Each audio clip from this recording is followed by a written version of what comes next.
Can you hear This me? meeting is being recorded. Hi guys, Hello. sorry I'm late. It's no longer summer here, so I had to run upstairs and get an indoor thick shirt. Yeah, and coffee and water and chocolate. Beginning to sound like a Belgian. Can you hear me all right? No, you still have that French accent. Yes, I can hear you all right. Sorry, I'm in a good mood. I was Hope you are struggling too. before. The accent is in your ears, Frode. Thank you. I appreciate it. That's actually an interesting point of view, isn't it? It does make sense. It's But here it might not be, though, to be.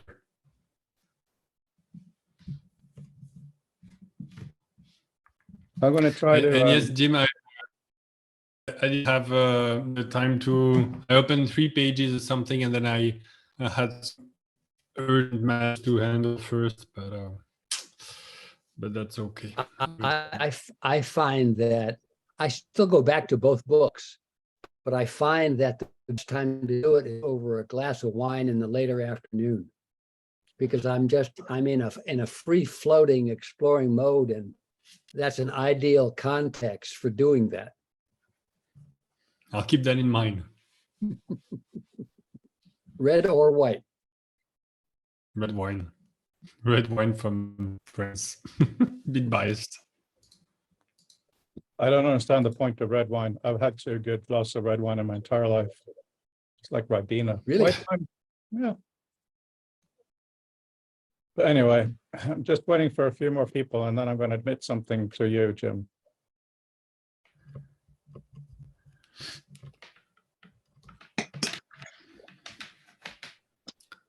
Fabian, you want to show things today? Hello, Mark.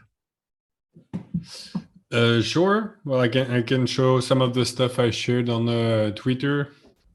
I think yesterday or 2 days ago. Good. So, hoping Bob and Brandel will join us. But just a little bit of an intro. And by the way, Fabian and Mark, I need a little bit more bio, please. And keywords. And then there's 2 things. And then I think Fabian should just basically take over properly, because it's so interesting what's happening there. The first thing is I was working today on refining very much Mark Anderson style, and I say that as a compliment, refining the data in our defined concepts glossary.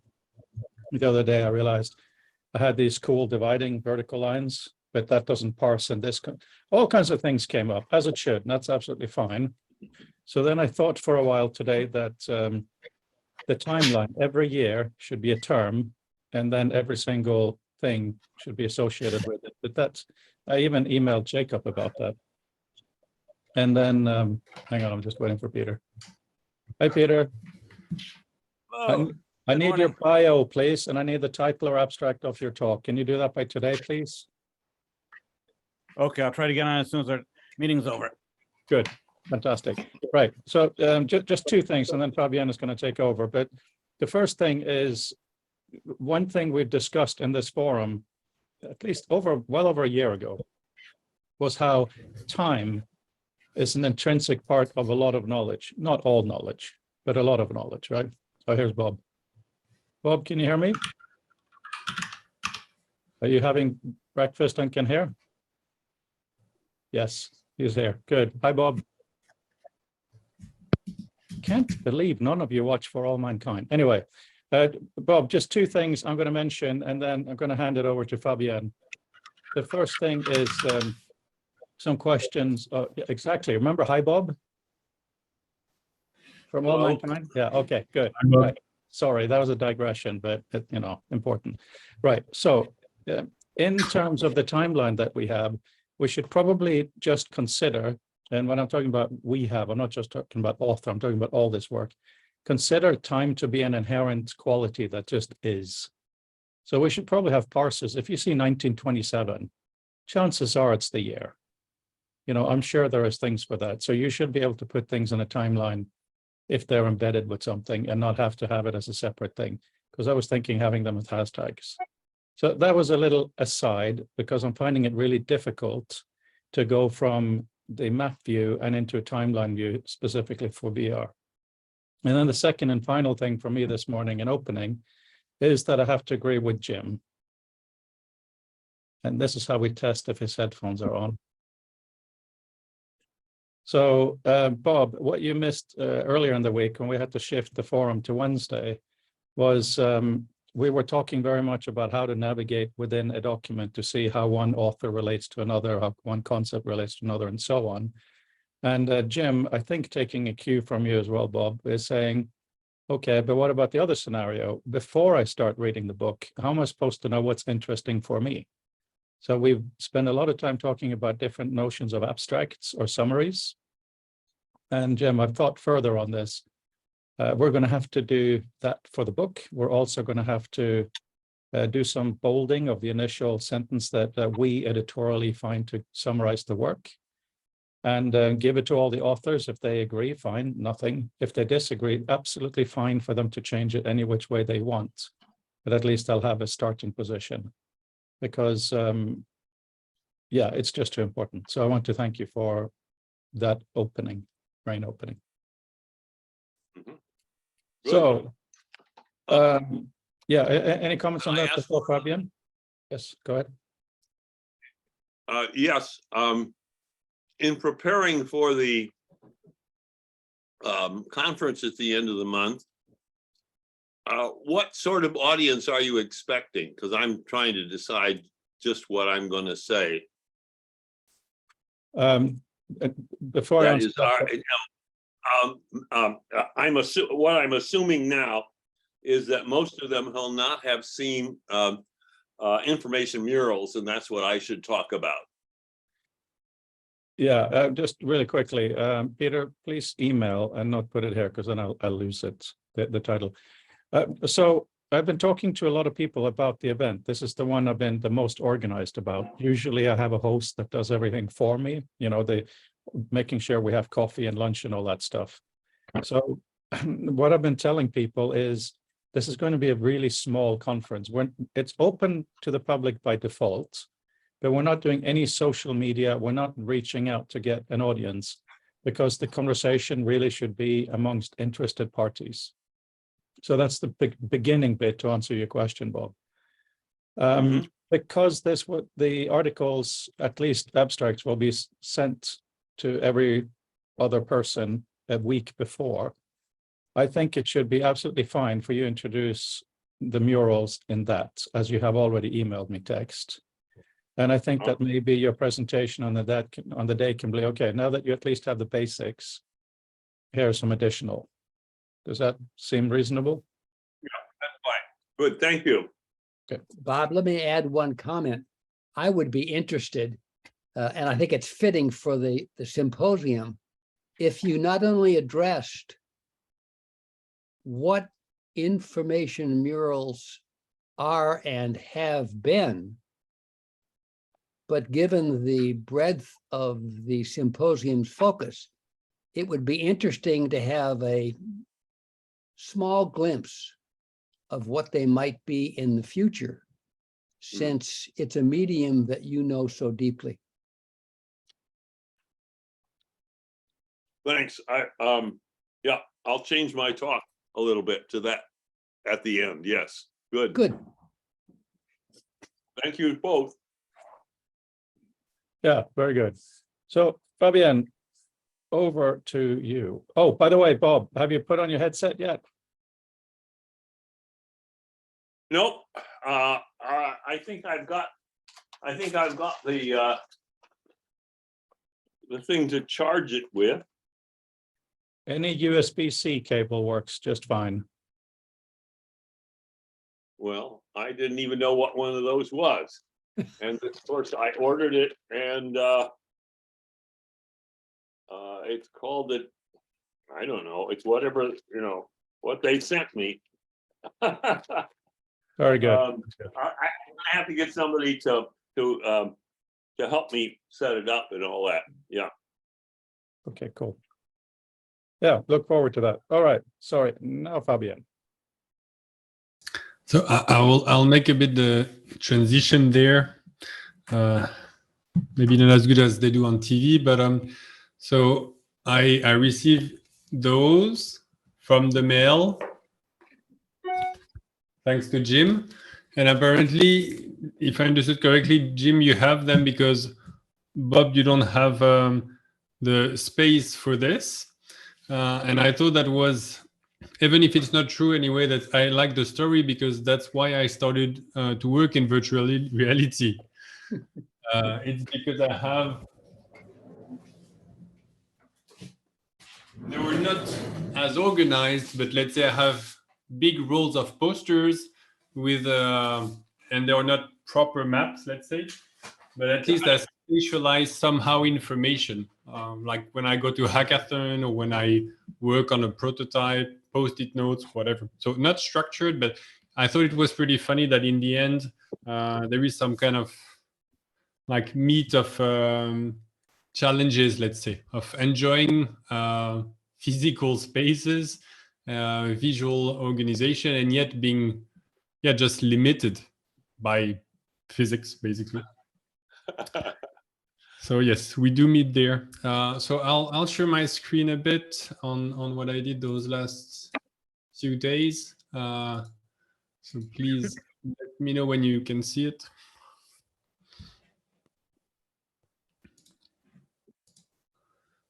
Yep, looks good. Thank you. So a couple of months ago even, I did a little prototype to be able to work in VR while traveling in the plane and for the UK in the train. And the thing why I showed it here is because I'm typing text on a keyboard, which is kind of weird in VR. But why I do it is because this text is also code. So it means I can manipulate space both with my hands, like I do there, but also I can grab text. And because that text is code, I can execute it. So I can duplicate it. I can run it so that the sphere change color. And you can hopefully see me editing so that the sphere color is not going to be pink, but blue, and then I execute it. So this has been running for a bit, and I find it an interesting basis. But it's with my content, like my wiki pages or not. So what I tried to do now is to, I promised a few days ago to bring some of our content, so content that all of us are interested in, and that Fraud aggregated, organized, and thought through in 2 files. The most obvious one, I'll refresh the page, being the PDF. So a draft for the document. So I just exported a couple of pages and I just display the table of content just as an image. And then the other one you can see on the left, that's part of the glossary. And the other thing you can see potentially on the right, it's a bit trickier, but you can maybe see some names like Bob there in the middle, or mine right there. So it's a bit disparate. And I'll try to share not this screen, but the VR perspective. Let's see if I can do this. Can you see the VR headset or the content of the VR headset?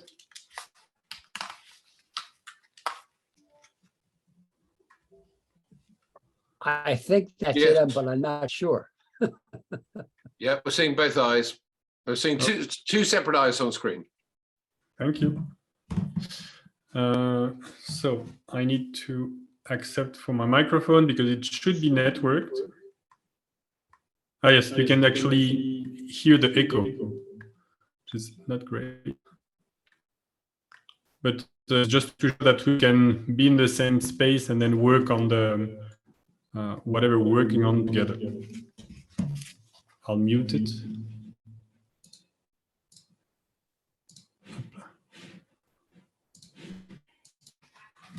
Okay. In Fraud, I'm encountering the same problem that you had, meaning that when I can click on VR, it does not enter VR.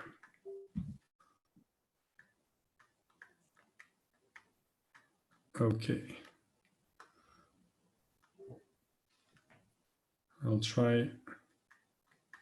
Oh, well, I guess you have to trust me. I'll try. Just my hands, maybe.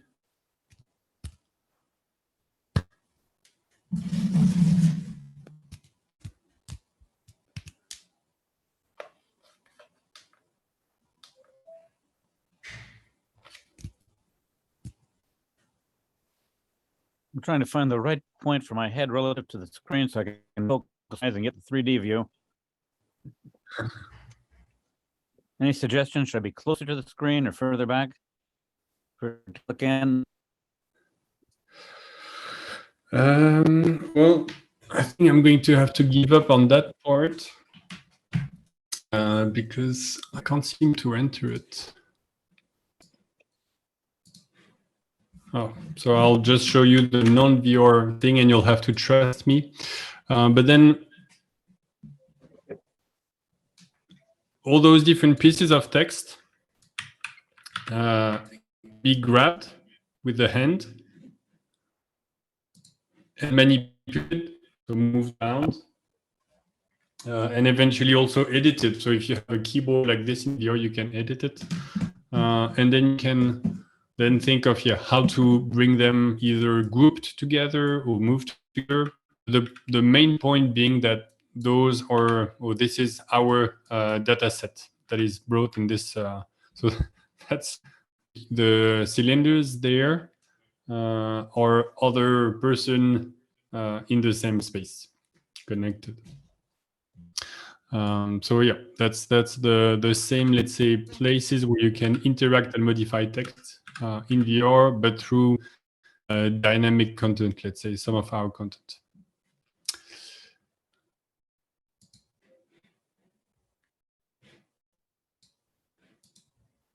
We can't hear you.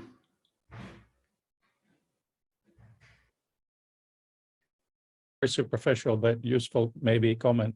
Can you make the background a bit darker to make the text more readable? Is that an easy variable? Yes, so it's something also that was mentioned by Brendel a couple of weeks, or if not months ago. Yes, it can definitely be changed. The thing is now the text is transparent. I have a couple of ideas, so I'll expand a bit on this. I'll share back the screen. What I did since last time also is you have the text here on the right. You have a comments there. It's a bit tricky, move like this. Yeah, those are codes. So if you grab them, it's like pushing a button, basically. You can move around like a button you could move, and then you can pinch to execute the code. And this is not very understandable. So my work recently has been to consider this outside of the experience. So for example, you can edit on the wiki just as text. And then if you reload the page, it will reload with the new comments, but then eventually to give them a title. For example, instead of this, it would just be show history, or instead of this more complicated, it would be change color to red. So a description rather than just the code. The problem I have is that just hitting the code is a bit harsh. But then it's if you edit it and change it, it's more direct basically. So that's the same thing I have with putting a black background or a darker background to improve readability. Technically, it's not really a problem, can be changed, but then it's more than just the text. So a bit the thing, and I'll do this right, so it doesn't make it a bit easier to read, but then it loses the conceptual transparency, the way that it is just text and you can edit it as you want, because the same way if I add a title to a command instead of just the command, then you have an additional level of indirection basically. So technically it's not a problem. Conceptually, I don't know if it's a good idea. Of course, if it's unreadable, like this white on gray, it's not good. White on I'm blue just works thinking pretty about well. the kind of the sky, so to speak, the very light, all the far, just make that a bit darker. Let me, so I have all the text there. And then if I understood correctly,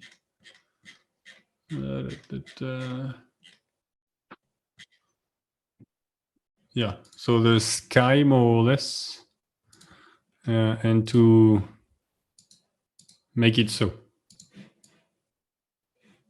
So that, as you can see, is easy. Yeah, that's nice.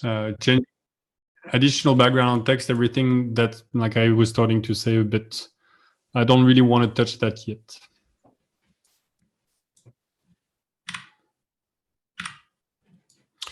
Yep, that's it. What are the sources of stuff in there? What have you loaded in? What was that long column of text on the left and so on? The glossary from the... Can you show again now that Brandel is here? Hi, Brandel. Sure. So...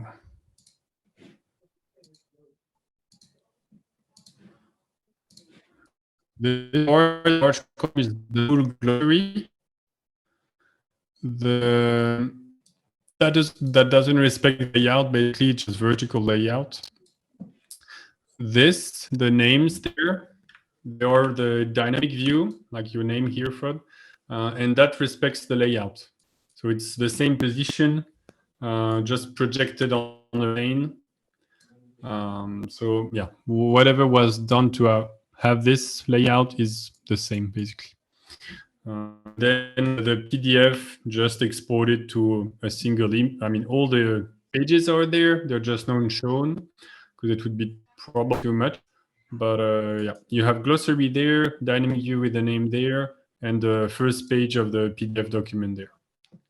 And all pieces of text are both executable if they are code, so with the GXR prefix like this, and everything else is text that can just be either edited or manipulated, but not executed. And the letters, the single letters, is basically a keyboard, just put there in space visually. Trying to reload, making sure everything's allowed.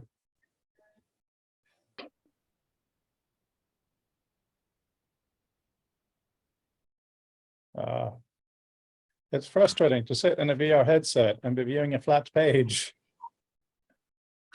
Is anyone else trying? There's a link to it on our website under VR resources.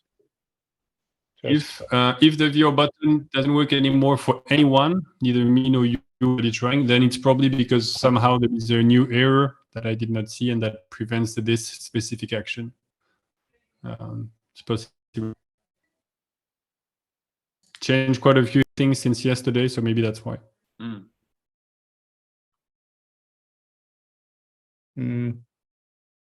have a question, Fabian. It's a sort of hard one to ask because it sounds like it's sort of a negative frame. I don't mean that way at all. But what is the point of the background artwork that at the moment is mostly getting in the way? Is that just because it's a default, or does it have a purpose that I'm just not understanding? So the first purpose is to fill somewhere else. It's a different version. The cabin I used before, that was with only my content. Here I put some future of text content. So I want visually instantly to say, oh, those are two different things. And some of the code is different. So I want to be able to visually distinguish them. And the second, much more idiotic answer is people ask me then, why do you put a cabin if you're in a cabin, if you're already in a plane or in a thing? Initially, it was both to design at home and then avoid hitting something. Yeah. And yeah, so here it's like, okay, you have a not cabin object, so you're wherever you want to be. No, because I certainly understand sort of like a constrained space. I'm sitting in the seat and I only have this much space without sort of punching the person sitting next to me, who's surprised because they're not wearing a headset and sharing my space. But I sort of just wondered what's driving this is I think back to we talked about in embodiment, how the things do things, and I'm still in this thing in Immense World, which is about how all the senses that we consider normal, when you look across certainly in the animal kingdom, if not wider, are massively different. And so I just find myself coming back to this, something else when I've been playing with the sort of Noda tool is why we feel the need to have stuff that gets in the way, makes it difficult to read in our VR space. Whereas I mean, I said, so this is different from, and this is why I struggle, because I don't want it to come across in a negative way, which is not what I mean. So if I'm intending to show, I want to put up and I sort of display them as if in a room, and I want people to interact and understand with them as if it's in a display space.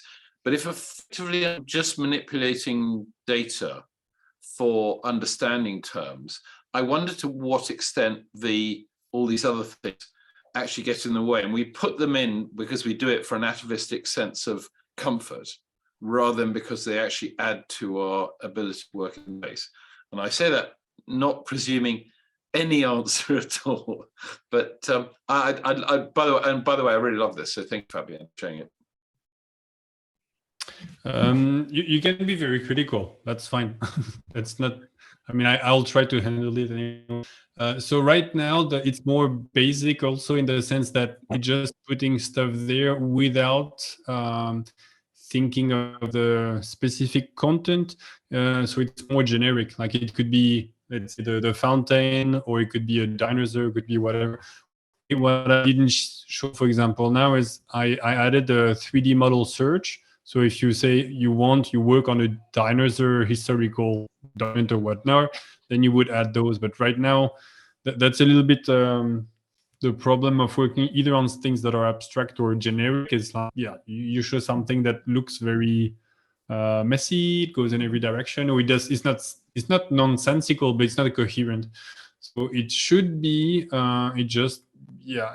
it's right now a bit of a kind of more blank canvas rather than something coherent. But indeed everything makes sense. Like the color scheme makes sense, readability is perfect, and all the elements that you put, let's say how you organize not just the text but the design of the space itself would be aligned, let's say, with your goal or your mission or whatnot. Right now, sure. I'm not there, but ideally it definitely should be. Sure, and just to reiterate, I mean, I totally respect what you make about prototyping and the fact that it's the whole idea is it's not the whole finished thing. I was just, I just still pulling at the edges of this idea. We keep wanting to put in structure, perhaps because we expect it, visual structure, rather than because we actually need it or it's helpful. And I think that's another thing for us to consider going along. But I think that goes a little bit to the discussion we had about managing a graph last time on when you have too many nodes of a graph being displayed, or links or edges being displayed. Is at some point, I think you need your key to be maybe, let's say, 7 items at max so that you can recall them. So I would say maybe you need the support of those 3D design items or models or what, because otherwise it's just overwhelming. Like here, at some point you just take a wall of text in your face, like the glossary. Probably if you can somehow structure it or have some hierarchy and maybe have 7 items until you reach the part of the hierarchy you're interested in, do reach 7 or less. Just if there's a reasonable number, let's say. So I think maybe the structure there can help to get something manageable. And yeah, that structure can be, let's say, hijacking, that you put things you're familiar with, like a desk with drawers, and then you put the stuff there or color the drawers or add. It's more, how many items we can manage, that would help. So thanks very much. So on that issue, so yesterday I went in to organize for our symposium, and we're going to have some food. We're going to have some coffee. And one of the places I had to go is right opposite the Royal Academy. We are in the Linnean Society, which is kind of inside the Royal Academy. And I was early for a meeting, so, and I'm saying this to really tease Brandel and Fabian. I went to Hatchard's bookshop just to see what they had. And that's the bookshop that the Duke of Wellington used. That was his favorite bookshop. So, you know, these are European times, Brandel. I know you're not American, but you're currently in America. And I found this book here. And it is basically, the bit that I read is this, it's basically a chapter out of Annie's book. And it talks about walking and thinking. It talks about Darwin, who, when he needed to think, he had to go for a walk, and he had to walk by his house and all of that stuff. One thing it doesn't go into, but which Annie did go into, is, well, hang on. First of all, there was a study at Stanford, right down the road from you, Brandel and Bob and Jim, where they took two groups of people. One walked for a specified period of time in the beautiful park on the Stanford campus. Another one had to walk by El Camino Real, and you know how loud and obnoxious that is. They then measured creativity scores afterwards by quite simply asking questions like, how many uses are there for a glass, or whatever it might be.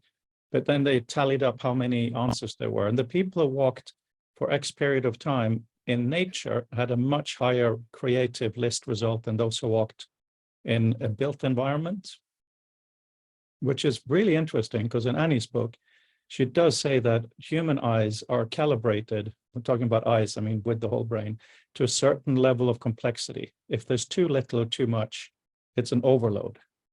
It's like a compression algorithm, depends on what it's trying to compress, right? So I'm very lucky here in Wimbledon. I look out on a tree and I prefer to sit and read, as you've seen.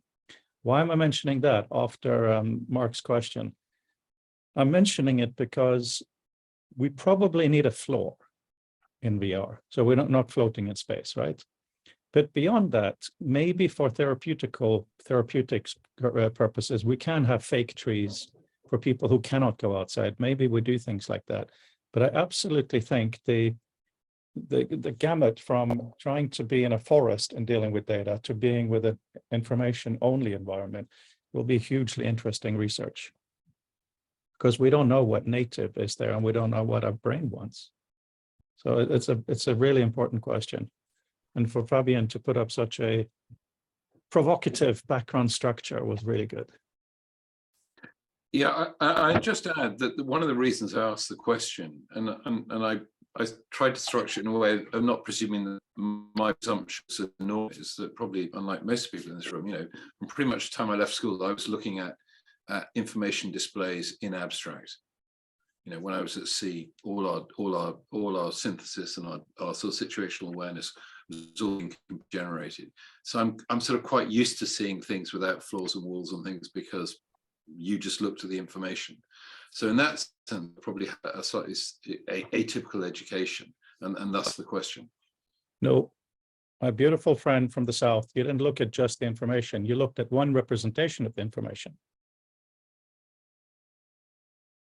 Yes, but I mean, I think in the context of the question, that's semantic. I accept the point, but really what I was driving at was the ability to make sense of the information without the visual semantic prop. And again, that sounds pejorative in a way I don't mean.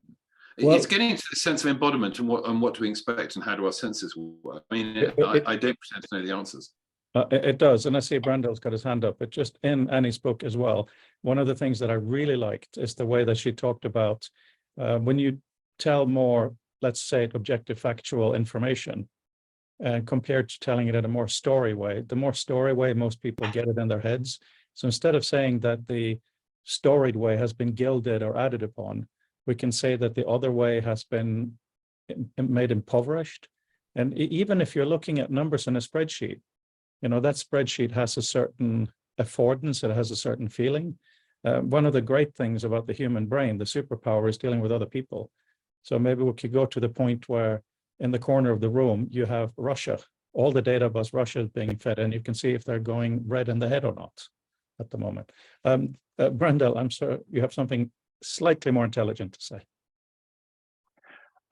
Well, so I was going to bring up the context in which you're reading the information and the culture that has accompanied consuming information of a similar kind in the past. So as you may know, one of the first organizations that tried to make a human interface device, for a computer was the Air Force, I think. And so they they went for light guns. They had little sort of pistol grip devices that they pointed at screens in order to be able to kind of create interaction.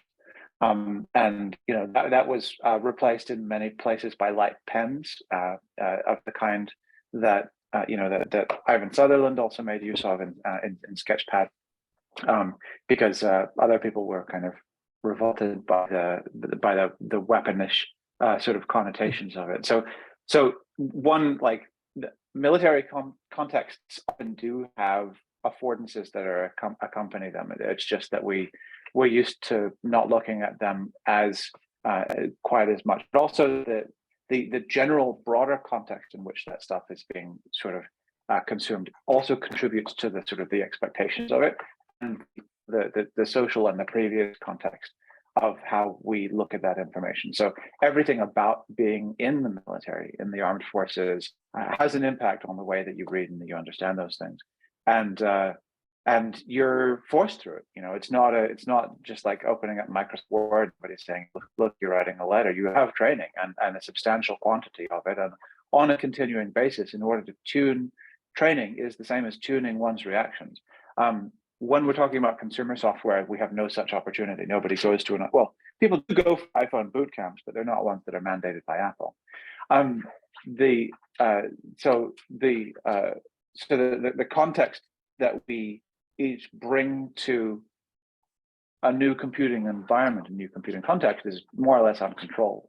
And to that end, we'd be aware of what kind of material and cognitive expectations people have for those environments, and got to make a guess. You know, with iPhone, with all of those other things, it's always been that there has to be this guess about what are the appropriate accompaniments to an interaction, and what are the appropriate sort of actions and gestures. And you know, I was talking to some folks. You know, it's not a secret that that Apple doesn't ship the what's it called, Touch Bar on Macs anymore.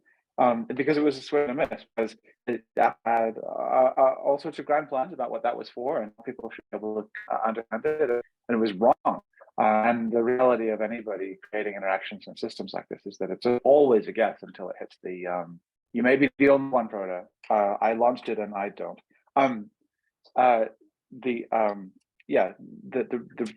We don't know what people need. We got to try. And what we need is a combination of this sort of environmental characteristics, of which the Jim as architect have much more familiarity, and then the really, but it's a gradient, sliding scale from those purely environmental things that inform our understandings to the real material sort of handles by which we pull on the sort of the systems that we're interacting with directly. And yeah, at this point, with all of these things, it's all a guess, because nobody's done anything serious in VR. Let me also try to react to Mark's question, which was the background purpose. As soon as you asked the question, Mark, I was kind of giving thumbs up to the background, even though it was hard to read, because I found it very exciting. The question is why. For the last 10 or 15 or 20 years, I've been trying to imagine information spaces. How can one organize information spaces in more useful ways to facilitate, you know, real collective intelligence? And what that VR simulation or actuality did for me was transport me instantly into a 3D world in a very positive way. And then my imagination took me farther into that 3D world. And probably to a more realistic approximation of these information places I've been imagining for 15 years than I ever had before, even though it was, 15 seconds long. And what to me is most interesting is that it takes one individual, myself, into that imaginary world, but it also takes groups of us into that same imaginary world. And that facilitates kind of an acceleration of common purpose and kind of thinking along the same lines and eventually being more productive together, which is, one of the whole reasons for doing VR in the first place. Thanks, Jim. And because I just say quickly say I don't disagree. I mean, I asked the question in the open-ended way because as someone who spends a lot of time actually writing for other people rather than myself, this is quite meta, really, because the expectation, the normality, these affordances are quite important, and one's own experiences often sets you on the wrong path to working what works best across these. But by and large, a lot of our design works from the premise that we, as wonderful creators, know what's best, and will and everyone else can damn well catch up.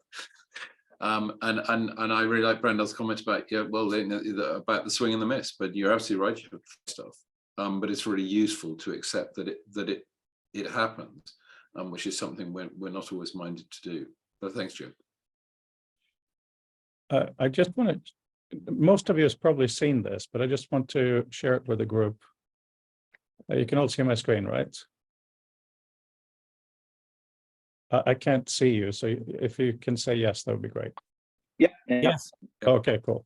So this is for Apple's new iPhone. Apple's new iPhone has the video camera visually on the screen and a little kind of a pill shape at the top of the screen. So instead of hiding it, what the designers did is make it a feature. So what you see here, this black thing at the top, is where the camera is, but they made it useful. So all kind of information is there. And you can see how animated it is. It goes big and small, pops in and out. So they've taken a design flaw and made it a design icon. I think it is really, really impressive because it's taken something from this particular digital medium, which just had to be there, and they made it, that's called the phrase, delightful. I'm wondering, VR, of course, now seems like it's an entirely open environment, but I'm wondering if there are any kind of restrictions in there. Maybe Brandel and Fabian have any thoughts on this, which are like this camera, which we could design something amazing like this around. Because it's just easy to think of VR as being neutral. Well, for the foreseeable future, we can't touch anything. You can't come into physical contact with things. In virtual reality, as Dennis Kuhnert displays with his hand physics demos, you can restrain the visual appearance of hands, but you obviously do that physically unless you do something like invest in a Baxter robot that can kind of be responsible for holding you back, or the cool gloves that people have built that have angular restrictors on the finger such that you can do that. And those are interesting, but they're onerous in a way that means that not everybody is going to make use of them. And the Baxter robot is $20,000 and now discontinued, so it's relatively high barrier to entry for the market there. I have a feeling that the Apple Pencil is going to be a big thing in VR. It's possible. Why have this when you can have something else? Sorry. Yeah. What else?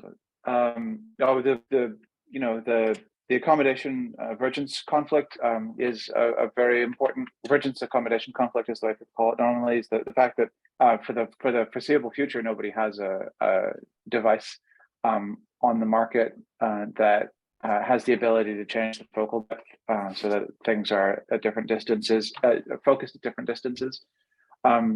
That's interesting and a problem, but yeah, I haven't seen any designs that really exploit the reality of that. That'd be an interesting thing to play with.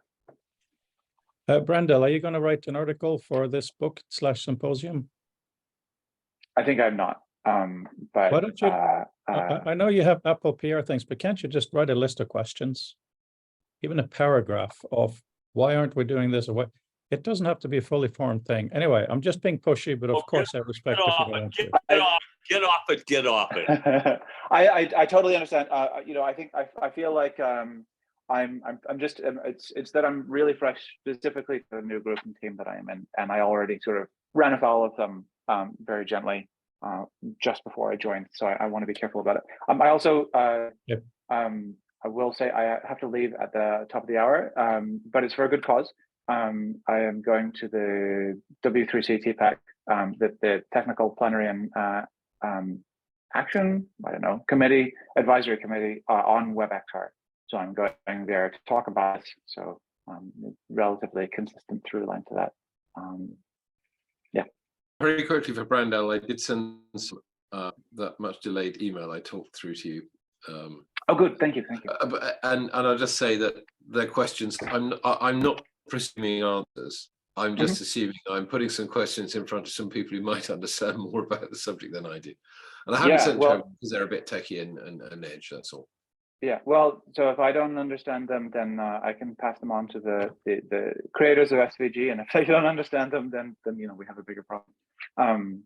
Yeah. Oh, also, I wanted to say for anybody who's in the UK, I will actually be over there for 2 weeks, so it'd be really cool to catch up with folks and see stuff and talk, because I'll be there talking to my workmate and also hopefully my soon-to-be workmate who's based in Paris, and if I can drag him over for a little bit, then we can all hang out.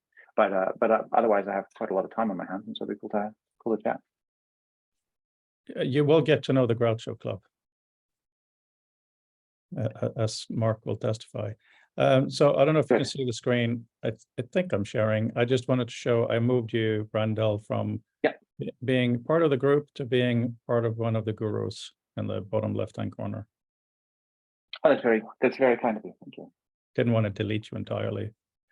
But on the issue of time, so just to walk something through with you guys, some of these things have time associated with them. And as you all know, we have this long timeline in the document. A lot of you have helped make this, particularly you, Bob. Thank you. And I really think we should figure out a way to put these time and concepts together, because sometimes it's relevant. It took 1 year and I just made it #time. So, you know, if we had more, we could hide them and show them under that. What I would like to see is the ability to have a summary bit of text that I can connect to. Yeah, so that's the main thing. Cynthia Hayes is smack in the middle of what I'm looking at, and I have no idea who she is. Right. I mean, give me an example. Who did you say? I don't remember what a colophon is. Okay. Okay, hang on. This is just one view, of course, but here. It comes up with a basic keyboard, because otherwise I found that when things kind of pop up, you don't get too much, it becomes quite messy. You see here, you get a good sentence, but that's a bit messy, right? Yeah, no, I don't like that. Yeah, so all the definitions are available here. And if you happen to have one and then you want to follow this, like the word Canada, you click on it and you load Canada. So even here you can.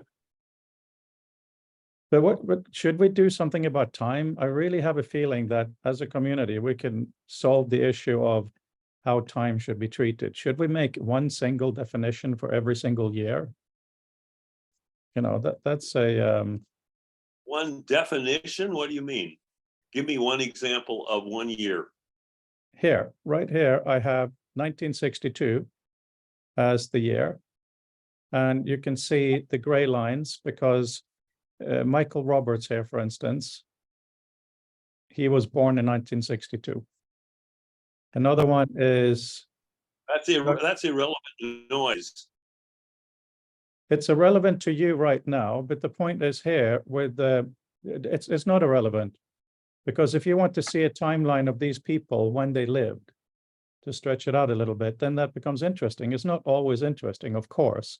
But for instance, Doug's Augmentation Research Center, he's wrote a paper that made it happen in 1962. So dates can matter. But, Eduardo Koch, what did he do? And, he was also born in 62. I know that's a detail, but shouldn't we be able to automatically, programmatically have all the years that are associated with anything on a line and we choose to have things go there or not? Yeah, and that, I think that's a challenging thing, is whether you need to create entities. That's where the concept of weak entities comes in, is where you have something that's not itself intrinsically important. Like the simple fact of 1962, as Bob sort of mentions, is not relevant. Like 1962 isn't a thing. It's just a relation between things, and to that end, it is valid and useful. Something that I played with when I was making my genealogy wiki for my family, that they didn't bother updating, so I repurposed for my own nefarious purposes, was actually not having articles for people, but having people as categories, and that meant that it was an implicit relation where you could tag photos as belonging to categories, and then that category, that person was a category that was just the composite of all of the sort of stories and pictures and other things. And that was a really interesting sort of construction, because it meant that it was an implicit, that's slightly different because people do exist for the most part. But what was important about in the context of genealogy wiki was that they were bound together. Like a person was a binding of all of these other sort of events and other sort of collections of memories. And so you could do the same thing if you wish to within the context of this, by creating the concept of weak entities, where you don't have to create all of the years. They don't, because years per se aren't important, as we sort of mentioned. It's the relations between them that they sort of that they result in, and so that you don't have to go through and create all of those 1962, 63, 64, but actually, if multiple things draw reference to it, then you can see the commonality by virtue of that thing kind of existing between them. That is really, really interesting. And I wonder how that works in practice. When you're talking about these weak things, it's like right now we have, we're using these locations, which may be interesting for people later. But I think it'll be really important to be able to hide anything that has a hashtag, hide everything. I don't want to see this all the time, right? This is time is often, like Bob just said, in many cases, it's just noise. But how would you represent that then? I mean, represent the noise. Well, here we have 1796 color lithography by Alois Sennefelder. Actually, no, let's just go to our time. What does that mean? Does that mean invented by, used by, yes, expanded by? Invented by. Invented by. Okay, well, it should be there. Invented. No, the reason for the timeline is to mark when something starts. So it is, released by, or okay, of course, I could use the word invented. But, something as simple as Watch by Apple, 2015. Is that relevant? Maybe not. But if you're looking at things before and after, it just seemed like, okay, so here, okay, let me put it this way. In our VR environments, we have more space. I think maybe in VR, not just this tiny little monitor, it would be useful with a time view that can be taken from this. Do we think so or not? I'm honestly not sure.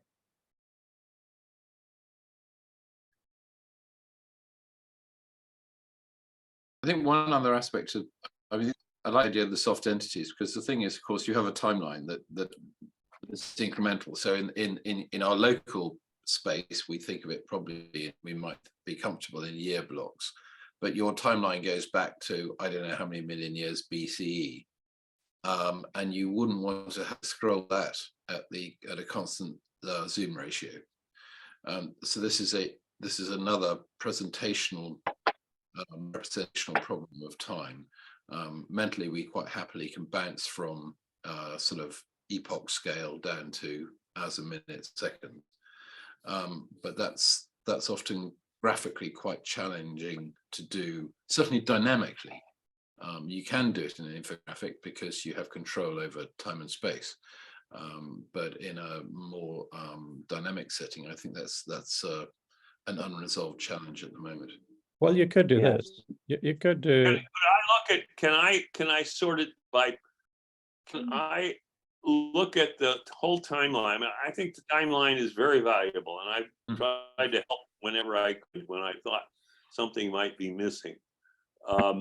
But there was I just saw on there the first joke book as it flashed by there. Could I can you show me all the joke books information? Yeah, I mean, in here, that's quite easy. In author, I just select joke or book or joke book to Command F, and it shows only the lines that have that. Okay. Will it show me if I'm interested in the invention of different typefaces? Will it show me those? I don't, the timeline as it is now is not tagged, or there's no metadata. It's literally one line per thing. And the format is simple: date, thing, by. That's it. Right. So, you know, that's all it is. If you've got typeface Helvetica invented by whoever the Swiss designer was, whose name I can't remember. Typeface, does it show up? Typeface Helvetica invented by? Well, if I want to find Helvetica, I search Is for there 957? yeah, there. Thank There it is. Yeah, on Monday. Helvetica family. Okay. So I'm just really wondering, because once we get into more of our era, like we have HTML 1991, You're right? going too fast for me. I'm pursuing this typeface thing. If you want to go on to something else, that's Okay, fine. sure. Let's do the typeface. I don't need to know this today. Okay.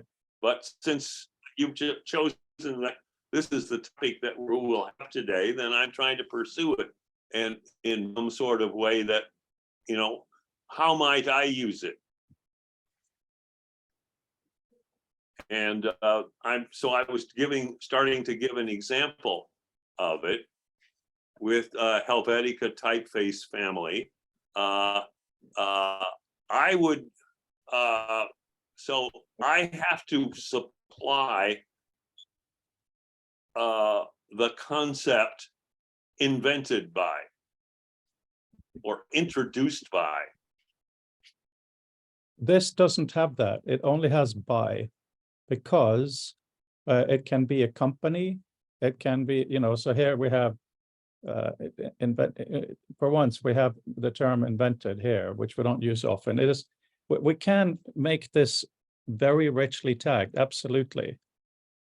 But I don't think I'm not going to go into making a huge defined thing for each one of these things. That becomes a knowledge management issue of an order of magnitude bigger. I think all we're talking about is, again, let's just go to more our own era here. So we have PostScript, right? That's something that's part of our history. And here we can see next year PostScript will stop working when it's the type 1. Wouldn't that be maybe useful? I'm not going to move it in here, to have a view where these different things can refer to different times, or would it not be useful? How should we should we be able to turn off and on 1962? And in terms of the issue you mentioned, Mark, sorry, we have a rendering issue there. All I've done here is really simple. Here is 4 billion years ago. Next line is 3.5. So it's not trying to fit a scale. It's just action item, next line. So the only thing is the headings. Yeah, Mark, please. I have the little thing you raised. Just a thought. This is a thought raised by Bob's comment, which is that thinking back for a moment to your map view, is the point of the date. Leave aside how and if it's visible, but is in a sense of, well, in that sort of map view rather than this linear timeline view, okay, sort of, I think, show me all the typeface related stuff in a date order, even if it's not on a linear scale, but things on the left come before things on the right. And seems to be the sort of thing that I hear people articulating, describing, wanting to do, and not being able to do even in existing media. And I'm not suggesting that's something that needs to be implemented in Author This Instant, but I'm mentioning it in terms of, well, so does that help us understand how the sort of loose entity of time is relevant? Because it's one way you might want to redisplay. So it's not necessarily as simple as just showing and hiding things. It's often you actually want them redisplayed, or you might want, type on as a separate strata to, I don't know, computer power or something. I don't know, something else something that's not something I know is in the timeline, but maybe another parallel, an interacting thread, but where you have the two. If you think back to Bob's timeline diagrams, you've got different threaded subjects on different layers only so that the two don't collide. So that I know that these things at the top may be all about type, these things on the next layer may be about rendering or something, or some other concept. And the binding context is time, because we know time probably for most of us flows left to right by convention. I'm not saying it has to be, but that's probably where convention is at the moment. I don't know if that helps at all.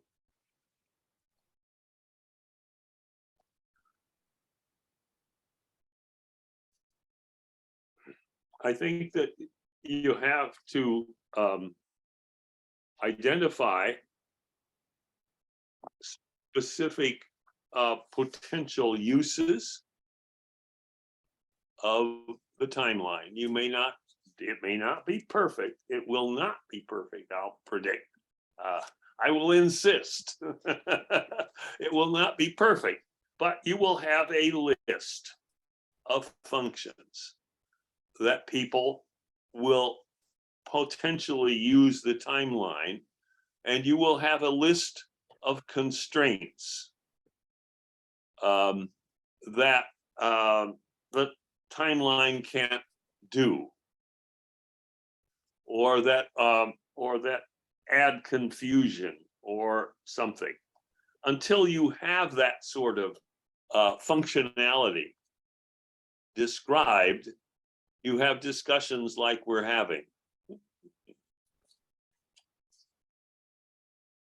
Good point. I have something, but Peter. Yeah, I think what we want to do is to slowly work up a domain-specific language for interacting with the timeline. So maybe some sort of a Wizard of Oz experiment where just imagine that there actually was an AI in the timeline and start just describing what kinds of utterances you'd like to make to the system. And then from there, we can parse that out and develop an actual grammar that we could then go on to implement. Until you have a list of these things, and each of us has the list either on our computer or in our hand, when we're discussing it, we're going to just be all over the place.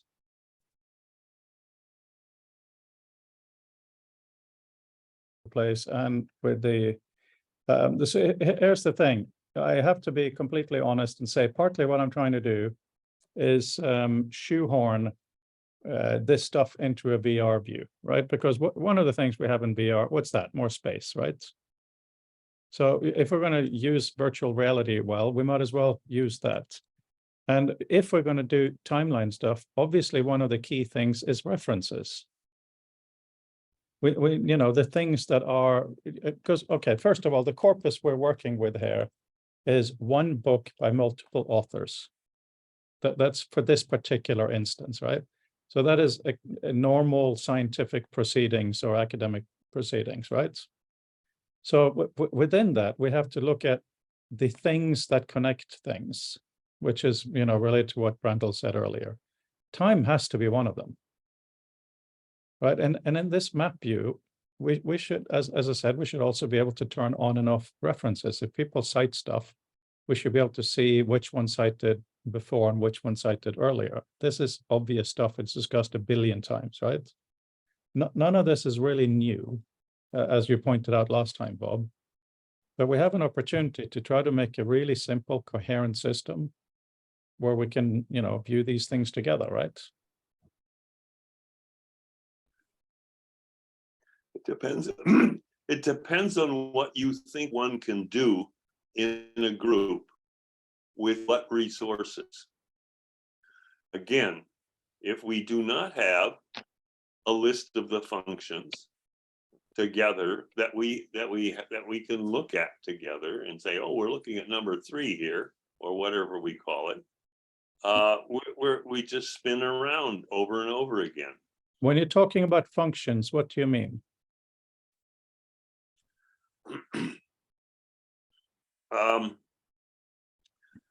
It goes back to what I think Mark was getting at, and that although I rephrase it as, what's your purpose for being here in virtual reality or in 2D reality like we're in now? Purpose is 1, reading. Purpose is manipulating or managing immense complexity. Purpose is create new text chunks, create various backgrounds, 3D buildings in virtual reality, and create connections, searching for specific information, or searching just sort of in general, or art or play. There's a set of functions. I have them handy because I wrote them down, and they'll now be in our text somewhere. But if we want to progress in this discussion with the timeline, we have to have something like this, and it's probably neat, and it's wrong. It has errors in it. It's unfinished, but it's a start. So earlier in the week, we had a discussion, I think, very similar to this, very similar purpose. And this is where I was saying the purpose of what we're trying to do now is for our own book, which will be mostly transcript from this symposium, how to help people when they're reading something find relevance elsewhere in the book, because it's going to be a huge book. And then Jim came in and said, yes, but what about the person who hasn't started reading yet? And that's where the discussion of summaries came in. So there are many things we can solve in this or deal with in this symposium. No, I mean, sorry, in this group. But one of the key issues right now, because we're about to have the symposium, is how can we make the record of this as manipulable in a pleasant way as possible in 2D and VR. So we're One of the switching things- away from the timeline, is that right? Please repeat. Are we switching away from the subject of addressing the timeline questions? I'm answering your question that you asked just now. And one of the things I was thinking about today while working on the book is the fact that information, a lot of things with information has time associated with it. Publication of a document, the life of a person, the creation of an institution, all of these things are time related. And also VR, one of the benefits it has is a huge amount of flexible space. So it may be artificial in every meaning of the word to try to put timeline into this, or it may be one of the dimensions we should seriously look at addressing so that it can be presented as a timeline view, as a graph view, as a normal book view, all these different things. So the question is timeline nonsense? If not, how do we deal with it?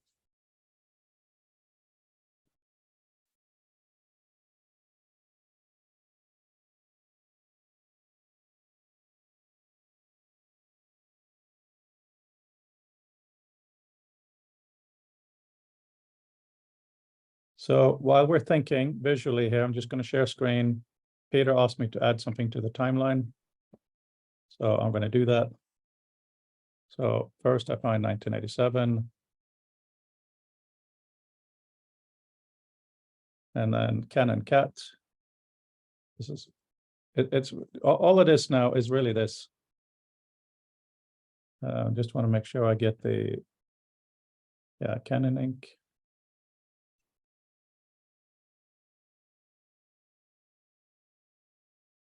Make that bold. That's all we have now. Oh, and link that to Jeff Raskin. Hang on, how to do that?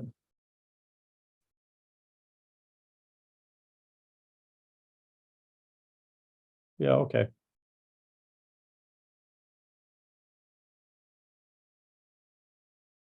This, of course, becomes a problem if we go really deep, because he didn't do everything, but he was the primary driver. There's no question about that. So this timeline here is supposed to be a subjective timeline from one group of people, us. It's not supposed to be the be all and end all, but the whole point is if I now select Jeff Raskin, I get other items that he has in the timeline or in the document. Very nice. We can even quickly do this. So we look Jeff Raskin up in Wikipedia, and he was born 1943. Let's just add that, shall we?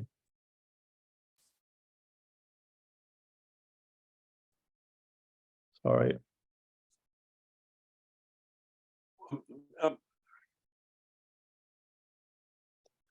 I find it distracting.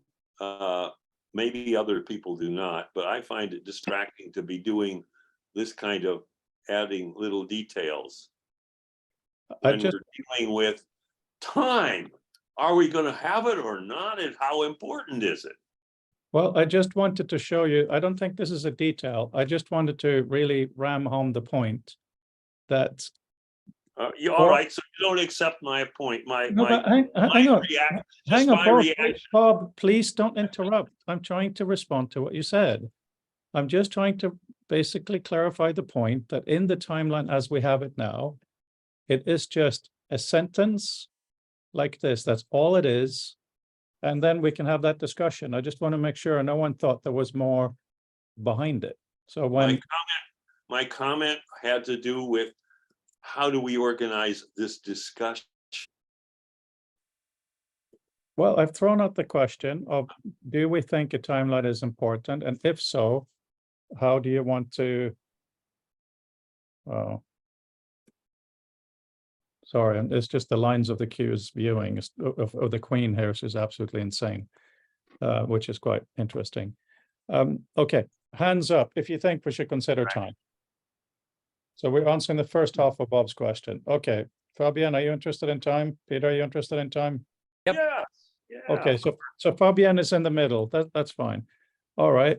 So let's say that, again, cut me off if you don't agree on this point, or tell me if you don't agree. Let's say that one of the things we want is to be able to work with the knowledge of the book. When you put on your VR headset, one of the things you should be able to see is a timeline of stuff in the book that has time related to it. We want that, right?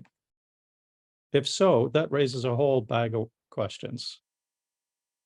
I'm going to mute myself and see what you guys have to say on this. At risk of being a stuck record, you seem to be asking an either or question.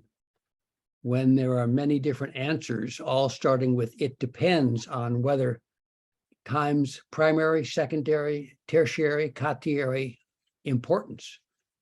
You know, it depends on the component you're talking about. I would agree with Bob that birth dates are irrelevant. I think they are probably irrelevant in most cases. You But have agree. oh God, you have to disagree with people every time. Why don't you just let other people discuss a little bit? You know, the birth date of Apple, 1975, probably is significant because so much of the innovation has come from Apple. Is Steve Jobs' birth date important? I would say no. Although it's worth me knowing that. Having it in the book, I'm not sure is critical. And it has to do with what is really objectively, perfectly important or significant. Well, that doesn't exist. That doesn't exist, in my view.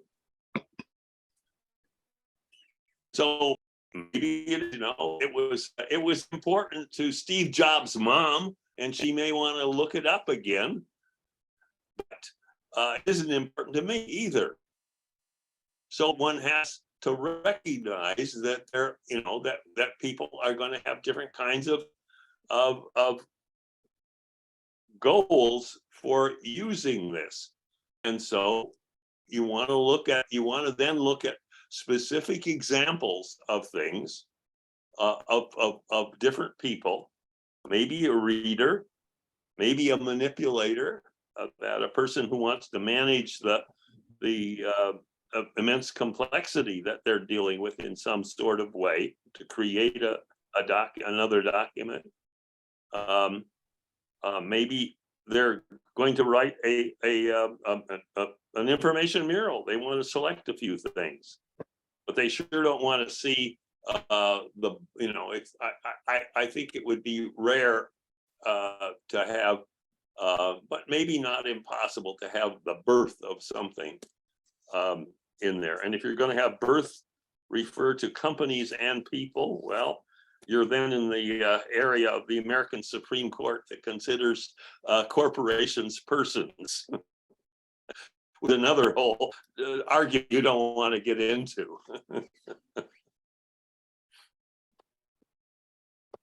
All right, I'm done with that.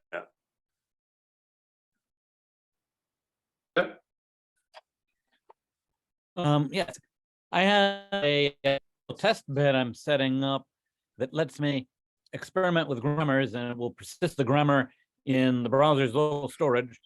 So let me just, if I could, share my screen. I just want to show that to you, if that'd be okay.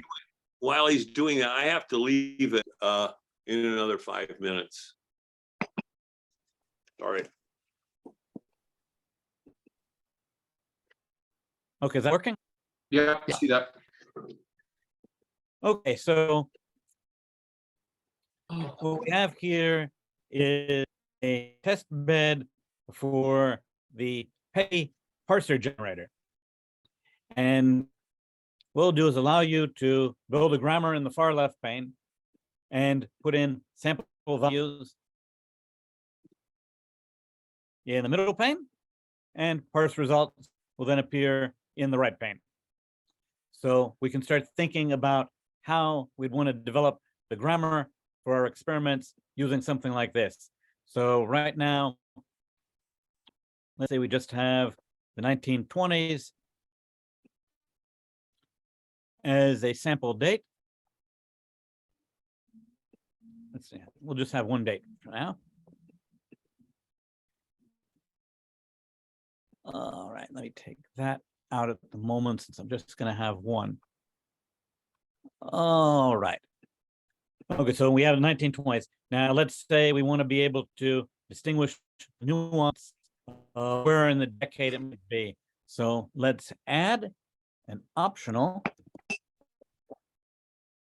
addition here, and let's allow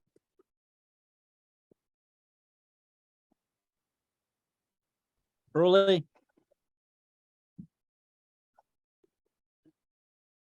mid, and late. Here we're just extending the number on the fly. So now we should be able to have early 1920s. That's not going to work because we didn't address the space that we'll need first. So let's add space on either side, I guess. Let's see if that fixes it. No, let's see. All right, we won't need it there, but we'll need it after. But this is sort of the process there. Now we can support the early 1920s, mid 1920s. I have to add the space after, or the late. Mid 1920s, late 1920s, or we can have just the 1960s. Let's see how easy this is. You just sort of like experiment with the grammar and test it on the fly. I'm going to extend this to have multiple test cases so that I can see which examples parse, and if I do something that breaks production that worked before, I'll be able to immediately see that particular production no longer works. That idea for this testing interface is inspired by the Ohm Parser Generator project. The problem with Ohm versus Peggy is that Ohm doesn't support semantic predicates. So there are a lot of nuanced things that you can do in Peggy that can't do in Ohm in its current release. So we're going to borrow the user interface idea from Ohm and apply that to Peggy for our experimentation here. Another thing you can have is just the 60s. And notice we support that too. Let's see the 60s. We should support the 60s. Year, decade, early is optional. The question mark in the ground production makes that production an optional one. So now we don't need to have the century as a preface on the date. So now we can accommodate this range of dates. And again, it's very easy to just add additional productions and build up a grammar this way with piecewise experimentation. So that's a little utility that I've been working on. Guessing it's sharing, but basically you get the idea. If we want one day, we could experiment with this interface live, and you just suggest additional productions that you'd like to see the grammar address, and slowly build out a grammatical structure for working with time. And starting the show. Okie doke, that was my demo for the day. Oh, also, I'd like to address a point from Mark Anderson's email before about the nature of bases. This will be sort of touched on my talk. You can imagine a Benedict cyberspace as being a set of abstract mathematical points, but you're also going to need to be able to see them. So at that point, you could think of it as sort of a cellular representation where that infinite number line is going to have a number of cells subdividing it. And the size of the cell would be determined by the number of pixels that you want to represent one voxel. That means as an alternative to opening a point and unfolding it into another linked display, you could also embed a three-dimensional cube at that voxel location. So then you could decide that you want each voxel to be 200 pixels by 200 pixels by 200 pixels. Then you're going to adjust the scale of everything accordingly so that each cell in that cyberspace will be big enough to represent a 200 pixel cube within your 3D visualization. So that would let you be embedding little models. So instead of having, say, an icon, you could have a little 3D model in place of an icon. So that would be a cellular representation by embedding. And again, the alternative would be to have just, say, a 1 pixel size voxel. And when you move your cursor to that pixel, have a link display that could be 200 pixels by 200 pixels in a separate cube. So you can imagine starting with your initial cube and then having another cube pop up off to the side, possibly with some little rays being drawn to link the two so that you could see that one was expanding out of the other, maybe with nice animation, but that's not necessarily necessary. So your choices actually have 3 choices. And I'm going to build this into my talk. One choice would be to have the points just be a single point and then have a linked display representation. The other possibility is to go into the point, in which case you basically crossfade the display that you're looking at and replace your current display with the display of the new subspace in the same volume that the original display was. And your third possibility is to treat the space as being a cellular space and expand each one of the pixels in that, well, each one of the voxels in that 3D space to be big enough to fit the 3D representation of the subspace you're looking at. And that'll hopefully become one slide if I can figure out how to squeeze that down into a couple sentences that'll make sense on screen. So that's one little slice of my talk.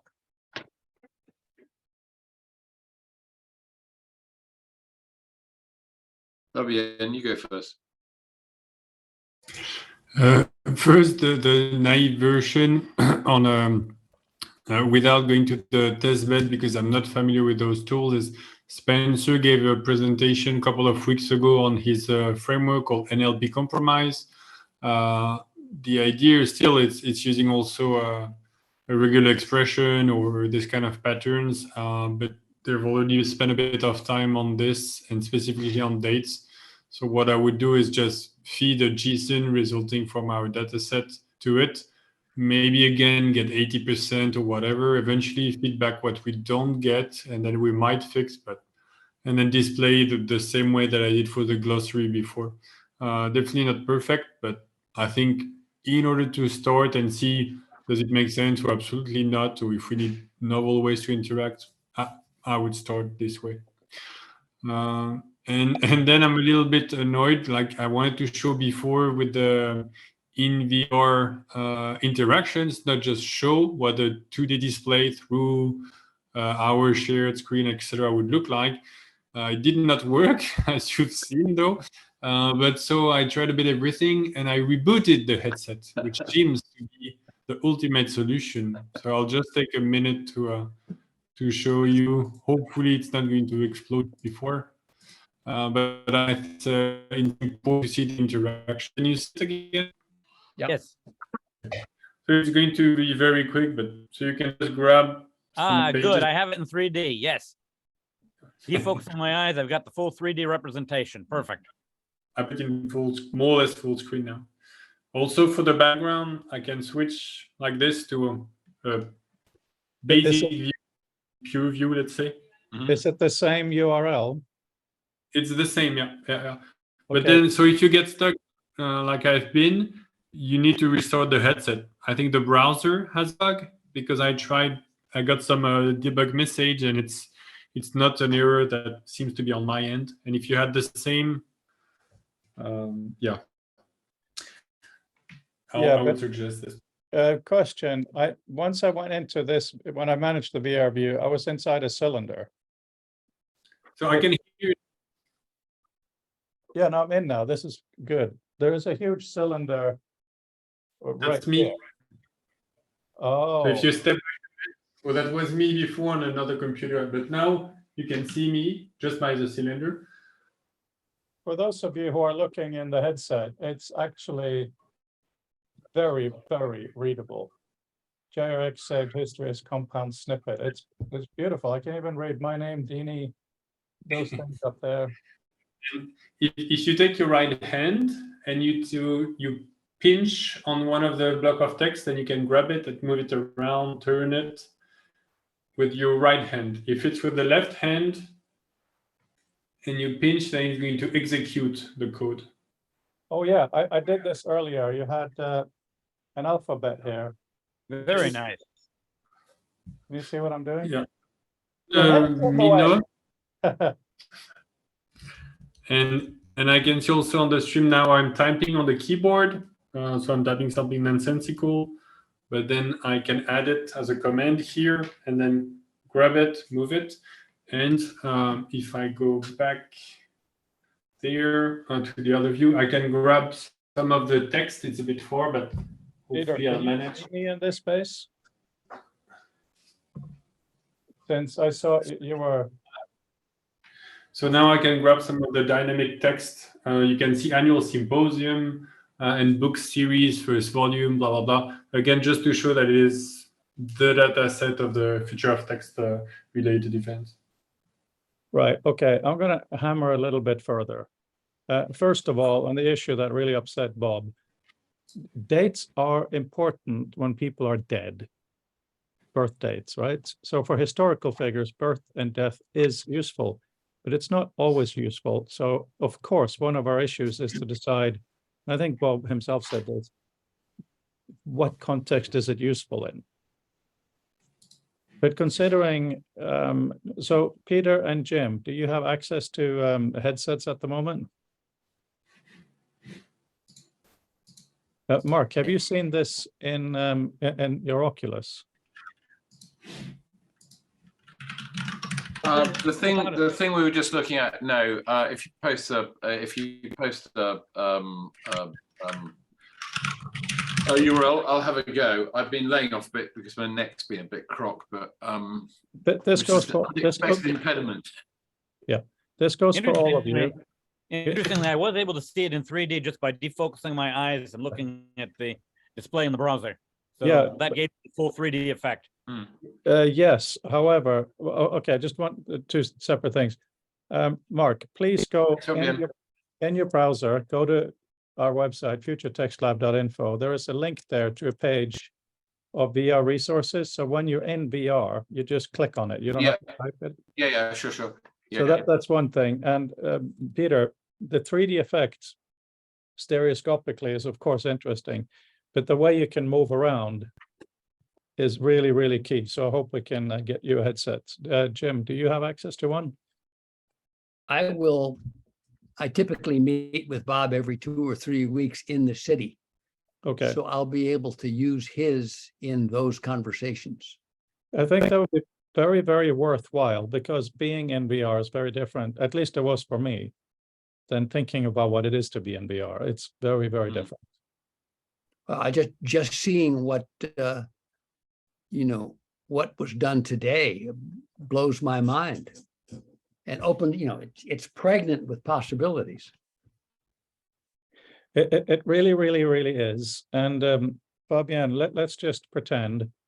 No, let's just say that I've decided, as the random guy in London, that we must have a timeline. And I'm not saying that you have to build it in VR. I'm not a dictator. But let's pretend that we have decided it will have a use because you did your not sure hand. How best would we do that? Of course, into VR, we could just put it as a JSON. But how would you like it to be able to become a JSON, and how would you like to display it? Do you have any thoughts on that?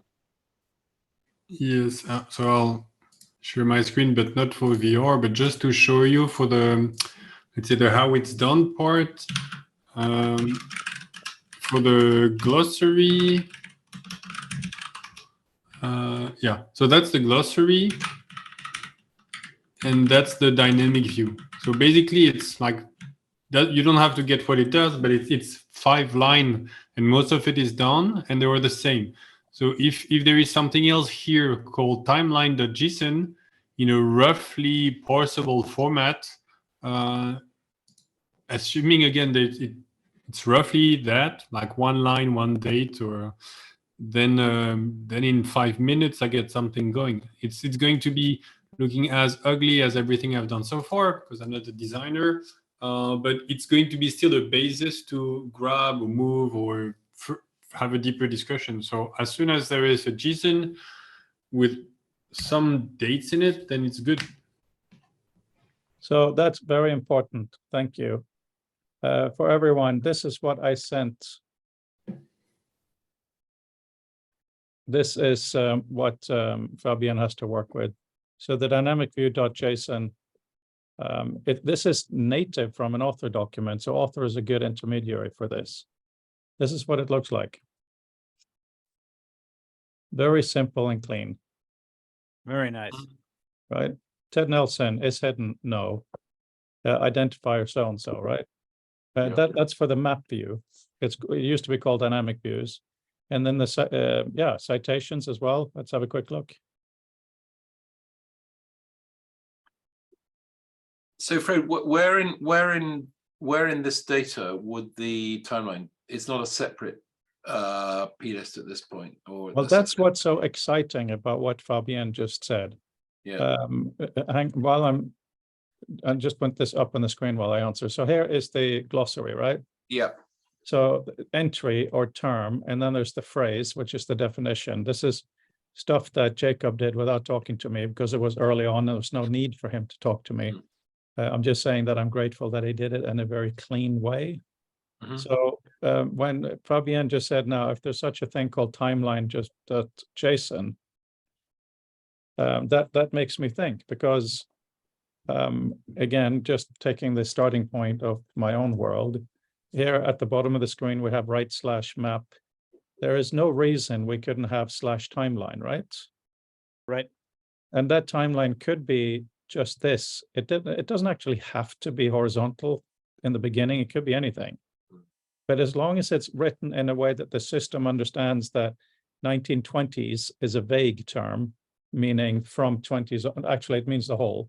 Sorry, the reason I say that is, please excuse me while I scroll back, like here we have circa. You know, at the page that Fabienne just put on screen for the parsability of this stuff, and what you just showed, Peter, is really interesting. This should just fit. Yeah. But does that I'll mean extend the grammar to cover that. Thank you. Does that mean, though, that me as a poor guy should have to select every single one of these and define them similarly to how I defined a term, or can we do a slightly more programmatic approach? If you have that text of the timeline, you're probably fairly easy because basically it's got between each timeline element has between, going back to your description earlier, has between 2 and 3 elements. One is the date, a date descriptor string, the bold bit on screen. The other is the description, and if there's a by, that would imply a third data point that may or may not be populated. That's a general sophistication as it is at the moment. It's not to say it can't be more in the future, but that's sort of where it is at the moment. And a bit of regex could probably, I think, clear that up. And I've got, actually, funny for the current Tinderbox, I can probably do that because I got something compiled for bold text, so you can do some limited style text parsing without having to descend into using a more blunt force tool to get at that. So I don't think it'd be too difficult to take, if you've got effectively the timeline up to the point where you want it done, or we could take the current draft, turn that into some JSON just for test, and that would give Fabienne something that he could work on without having to worry about. In other words, give him something that's clean, so he hasn't got to worry about whether the data's broken and what can get out of the data set. We can also infer some temporal constraints from looking at the raw text. For instance, if you said, Apple, Randall did such and such, then from there you can infer that means that the next thing was bounded by the time that Randall's biography indicates that he's working at Apple Computer. So you could get general ballpark dates inferred from friends, or maybe around 1970, and then you could replace that with the circa 1970 in the timeline view. I quite like the notion. I mean, I know that takes engineering and cost of work and all that sort of thing, but in conceptually, I like the idea of the timeline effectively as another view spec on the document, because one of the flip side of what seems like extra work is it frees you up from trying to cram all the views into one space. So for instance, if you've got your map, that's nice because it's a free associative thing, and you don't, to make use of it on a temporal axis, you probably want to reorder it. Well, if you have a view spec that just does the temporal reordering for you, then you haven't got to futz around and put extra code into the map view. And the likelihood of you wanting all these affordances at the same time, my experience is actually low. So yes, you can conceptualize a question you might ask in that. The reality is that you find out, sort of experience tells you that's not a useful way to inquire of things.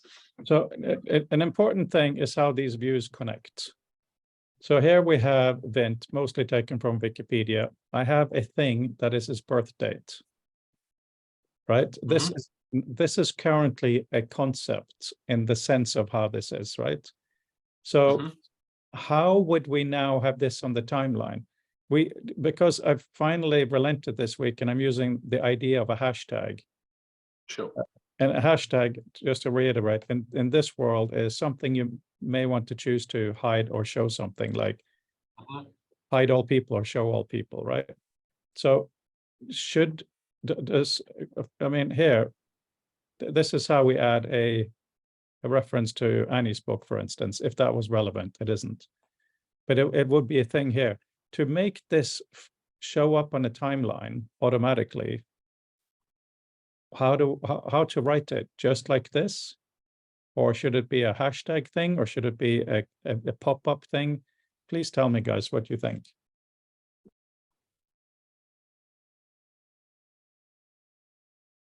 Well, I'll fire away a quick suggestion. I mean, the thing is, the timeline, if you've got a marker, for instance, say you know that if you find timeline : everything to the rest of end of that line, for example, in whatever the source document is time-related info, then you can take that string, you can use the sort of technique that Peter showed, and you can take a usable sort of time plotable element out of it.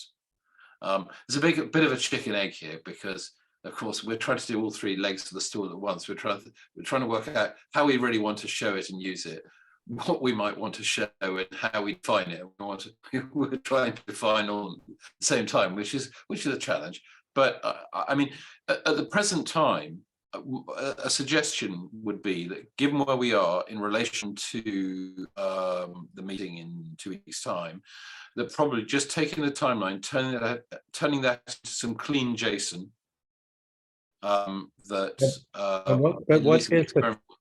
What is the timeline? That's what I mean. Sorry. What you currently have in the document that you were showing as the timeline. So not the things on the concept map with times in them, but actual things in the body copy of the document that is currently called the timeline. The reason I say that is that's much more trackable at this point. We can take that, we can turn that into something neat. We can begin to show what might be from it. And then it's giving us less of a hill to climb to say, well, let's take let's go mine the glossary, essentially, whose sort of construct and syntax may still be under change. So that's giving us a problem we don't really need to have. My suggestion, although it's more limited, would be say, look, let's take the current body copy timeline, turn that into some JSON. It can just be up, we can have a few iterations of update. The main thing is, if we have some sample JSON which we can produce quite quickly, then we can see what we can make with that. And that should be enough to show those with the mind to see it, who are in the room, say, okay, right, yeah, I can see how we can take information that is in the document, in this case, what looks like body copy, but we can do stuff with it in a view space. And those people certainly will be able to, and actually, if we were furthermore at a later stage to be able to take other information like dates within the glossaries and then concepts and things, that's fine. So I think if you get the first one, you can get the second. Therefore, we probably don't need to overload ourselves with the business of trying to pull stuff out of the concepts, the entire glossary at this point. Yeah, I think it's probably making too much work in the short term. Yeah, I agree. Fabian, I think you also have your hand up. So I'll put mine down. Yes, to me, it's basically the most tractable, the better. And I think trying to have all the dates from the text, from the different format, etc., is too much. And also because we don't know yet, indeed, as Mark said, we're trying to tackle like at least 3 problems at once. So I think having, to me, if there is, as a JSON file, even just, and that's already a lot, 100 dates, and those dates are let's say in bold or in one section, like before a tab or a space or something that is always the same, and then the content after, that's enough to load it, and then we can play with it and we can see, does it make sense or not? It doesn't have to be more. And if it's more, the thing is, I'm afraid we invest more time for something in the end that is, okay, it's a list and we knew, I don't know, that manipulating it was not efficient, maybe. So I think we start to focus on wrong things like optimizing for performance, whereas it's not, I don't think that's the most interesting. Yeah. So Yeah. give me a gist of 100 items that are more or less okay, and I'll drop the one that are not good, and then from there, then we can have more interesting conversation, in my opinion. I'm happy to stick my hand up to do the donkey work of that. I mean, in a sense, because there's all work to be done all round. So rather than load that on somebody else, I'm quite happy to take if I've got, or Frey, you send me your current draft, and I'll pick some stuff. One of the things that I immediately see looking at the stuff on the screen is some of the titles, i.e. the text labels, are much longer than others. And some of them will probably already be sort of too long to be useful in the display space. Again, without trying to, we don't need to solve that problem today. So the answer might be that in the short term, we'll just take stuff and, well, one of the things I'll try and pick out a short set for Fabienne that don't have that, maybe another set or a broader set that have some longer parts in them, and we may just use the hack. Well, you put an ellipsis in, you cross it out. The interesting challenging point goes on. It turns the problem round to say, oh, author of the timeline element, can you give me a short description that has to fit a constraint that isn't there in the, as it were, written on the paper page, but is a sort of visual spatial constraint element, maybe in VR. And again, these are things we're exploring at the moment, so I don't expect us to have answers. Yeah, this is all very, very interesting. So I have a question of, I've just mocked something up here for you to rest your eyes on. And that is, whoops. Photoshop is not, maybe it's jealous because of all the attention Pigma's getting. Right, so imagine that this is the timeline view. Mm-hmm. So let's not forget, this is really important. In author now, you have, this is the writing view and this is the map view. They both have the same typeface, the same background. You can do stuff in both of them, but you can do different things, right? So imagine in this view that this is auto-generated, only something that has a time sentence next to it is here. Mm-hmm. But what happens if I now go in and delete this number? Does that then throw it out of the timeline view? Well, it should do, because it's no longer time. It's no longer a time-based element. Well, maybe an alternative is this. This text is undefined because this map now is actually a concept map view. But if I define this with that, give it a definition, now it is, you see? Now it is. I understand that, but I think the problem you have, I mean, time is complicated enough without adding to the forms of fuzzy time, like a time element that has no time at all. Well, normally in a timeline, there's just stored at the beginning or the end of the timeline, or outside the timeline view altogether. Let me just clarify what I mean, though. So if this is a full node here, definition, glossary thing, whatever, then I go in here and I delete the definition. Mm-hmm. The text still stays, but it's italic. So I'm wondering if in this kind of a view, if you delete the date, it'll still stay there, but it'll be manually inserted fakery because maybe you're checking the date or something. Do you want it to suddenly pop away? Or should this view not be editable? Maybe it should be editable. Sorry. Yes, but I wouldn't. What I would do is the way I do that is if the thing is basically running off a date detection query, I would remove one date. I would add a new date before I remove the old one, because it is the date. I mean, we're now getting rather sucked into the dynamics of how the view works, and I think this is probably not fruitful debate. And that's not trying to cut you short, but I mean, I can see all these. I can see all these outcomes, but I'm not sure. The thing is, the timeline point of the timeline is to show things that have a timeline.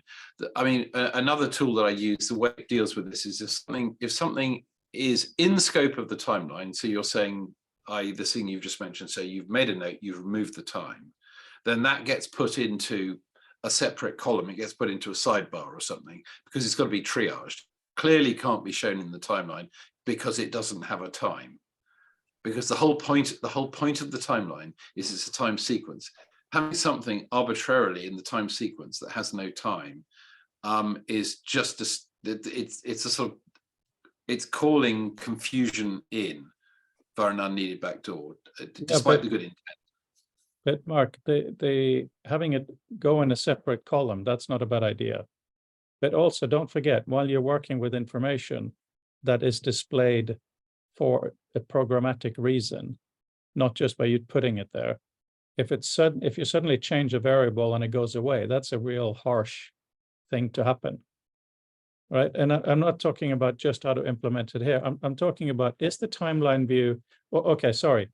The timeline view in our current book is just a handmade list of stuff. What we're maybe talking about here is to have another one that is programmatically made and it's listed, right? Yeah, my apology. In case I didn't say, I was emphatically assuming the latter. So in other words, it's effectively a query. It's a type of query, and it's only showing.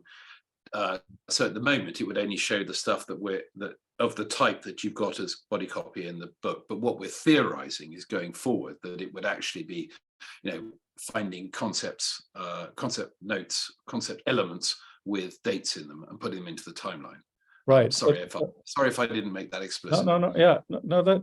That's an important point, obviously, because currently the glossary is both in the visual meta and in a glossary section, which is a bit much.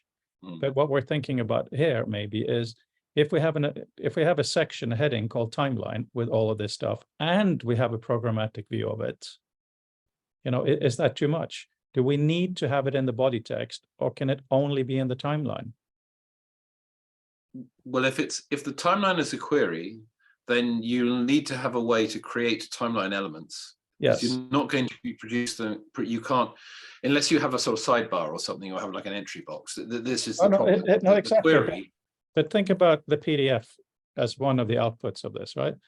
And in the PDF, one of the things you will have is a reference section that's automatically created by the system, as we already know, obviously. Another one is glossary. So here, potentially, along with the VRUs, you would have a timeline appendix, which would look very much like this. Does that mean that is going to be a duplicate on the body text? The way we're designing it now, probably yes. Is that a good idea? Or should we enter it in conceptually, like as though they are concepts? So they aren't listed, they're only there programmatically. It's not just an implementation issue, it is a what is it issue. But anyway, what Fabian needs is to feel these basics, and I think we can do that. Peter. Yeah, a couple thoughts. As far as the entries having variable length, I think the chat circles group from the MIT Media Lab had the solution to that in their transcript view, where they basically had each line of conversation in transcript represented as a vertical bar. So you can have a vertical bar, then each utterance was a horizontal bar, and the length of the horizontal bar was calibrated to be proportional to the amount of text that was in that utterance. So you'd be able to see short bars and much longer bars indicating the size of the utterance. And then as you moused over the bar itself, a link display would give you the entire text. So you just sort of like fade in real quick, the text that corresponded to that bar as you mouse through the bars very quickly. And it was extremely efficient, not bad on the eyes, didn't cause much visual discontinuity because the region in which the text was changing was set out from the display that you were scrolling over. I really love that kind of visualization. That's another thing that I'm going to toss out in my talk. I'll have like a little picture of that display and suggest that that be linked with a command line to be able to drive these displays with textual utterances, which is going to be a lot cleaner than having a big monstrous menu selections or multiple dialog boxes. It's just too much popping up and disappearing. And there's much more stability when you're interacting through a line of text. And it brings it back to our core mission of being the future of text too. So what I'm envisioning is a transcript view, a VR view, and a command line view all linked together. Interesting.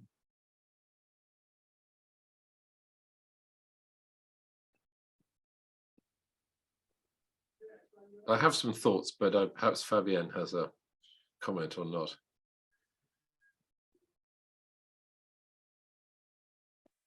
As long as I get this in, I show you things. I quickly went from getting the file to trying the thing rather than the discussion. So to me, it's, Sure. and they are, to be very honest, I don't like to project myself too much. Like that's why I do prototyping, because otherwise I have plenty of ideas that are actually not good. That's why I want to try a app. Of course, I don't want like completely ridiculous data because it's not good enough to project, let's say, or to validate, at least one way to do it. But just send me a file and it's not going to be complete or good enough, and we're just I don't have. I'll undertake to send you something, possibly not tonight, but pretty quickly.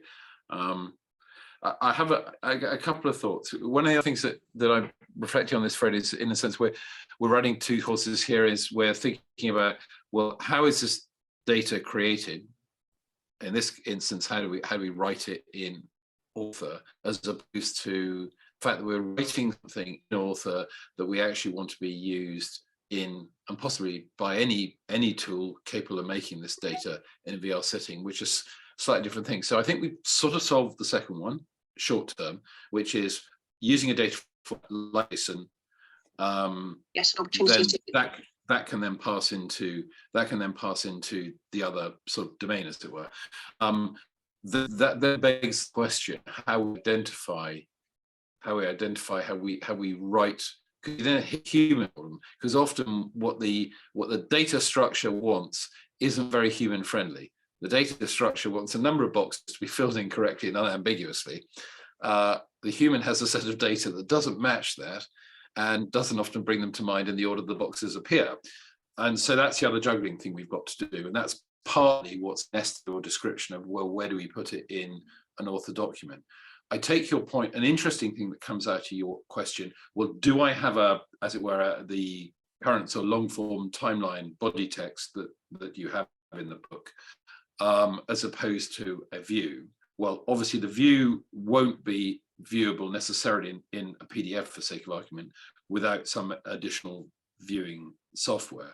So arguably you do want that. The other thing is that if we're looking ahead down the track and saying that when we've got this more sped up, that we'll be pulling the timeline view or the timeline JSON export, for example, would be drawing information from things like the glossary or the concept section, then you may still want you'll want somewhere in your document where you can write up things that need to go in the timeline that aren't really concepts. Otherwise, your concept map is going to be rammed full of everything that happened since the dinosaurs died, which is what you've got in your thing. So there's an element of self-enlightened interest here that you may want a section where you can define time elements that don't belong on your set.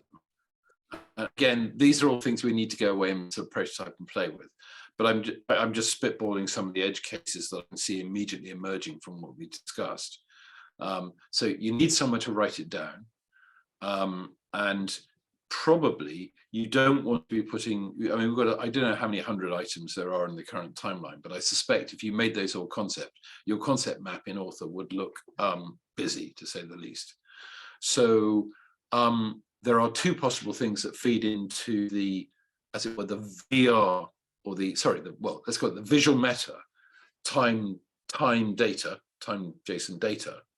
one of which would be the glossary / concepts, and one of which might, at least at this point, be a part of the document defined as the timeline.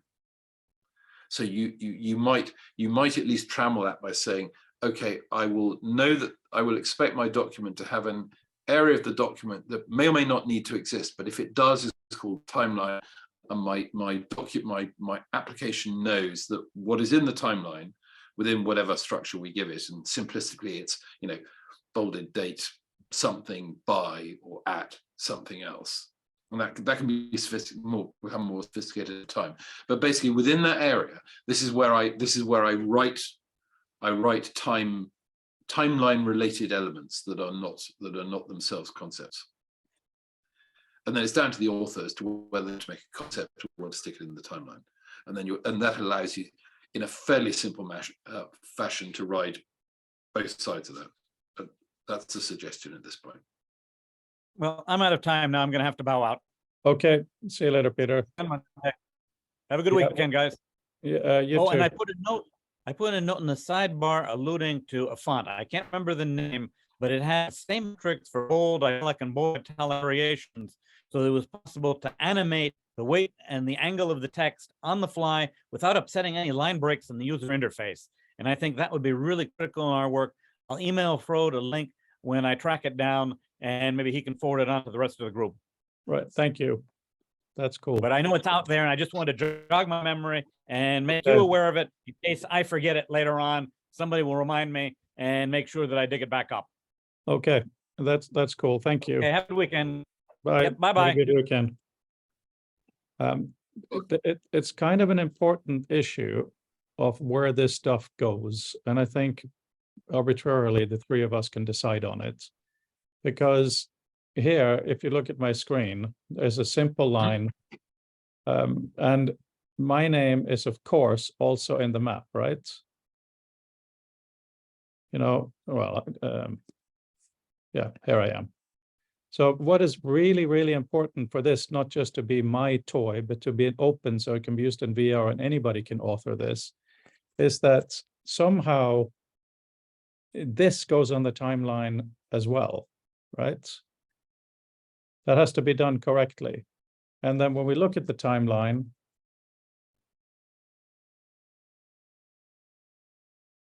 we can also, let's say we you know, there is a concept here, human brain. Let's say the word brain is a defined concept.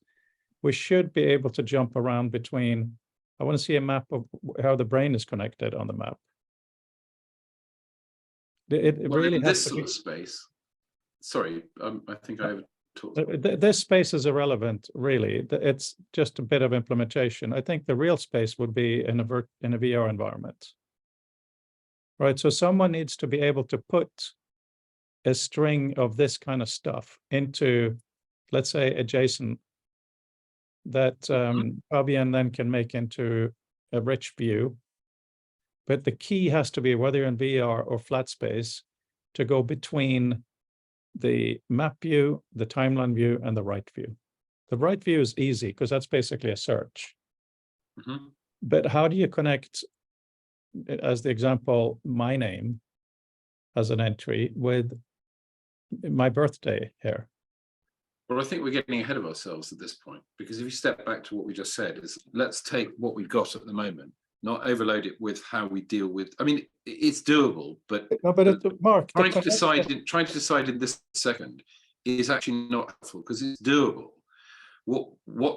But if we try and shoehorn this into the other that we're doing, you won't have anything in 2 weeks' time. It's not about shoehorning, and it's almost getting close to saying the sentence that I know you hate. That's an implementation issue. I'm saying this is a fundamental aspect of this. And I'm not saying we have to continue and finish it today. I thought maybe we could randomly. But the point is that a person has a time attached and a time, but it doesn't have to be. I mean, should every item be here? Maybe it should, right? So for instance, this here, should this be a concept? And then we write the time below.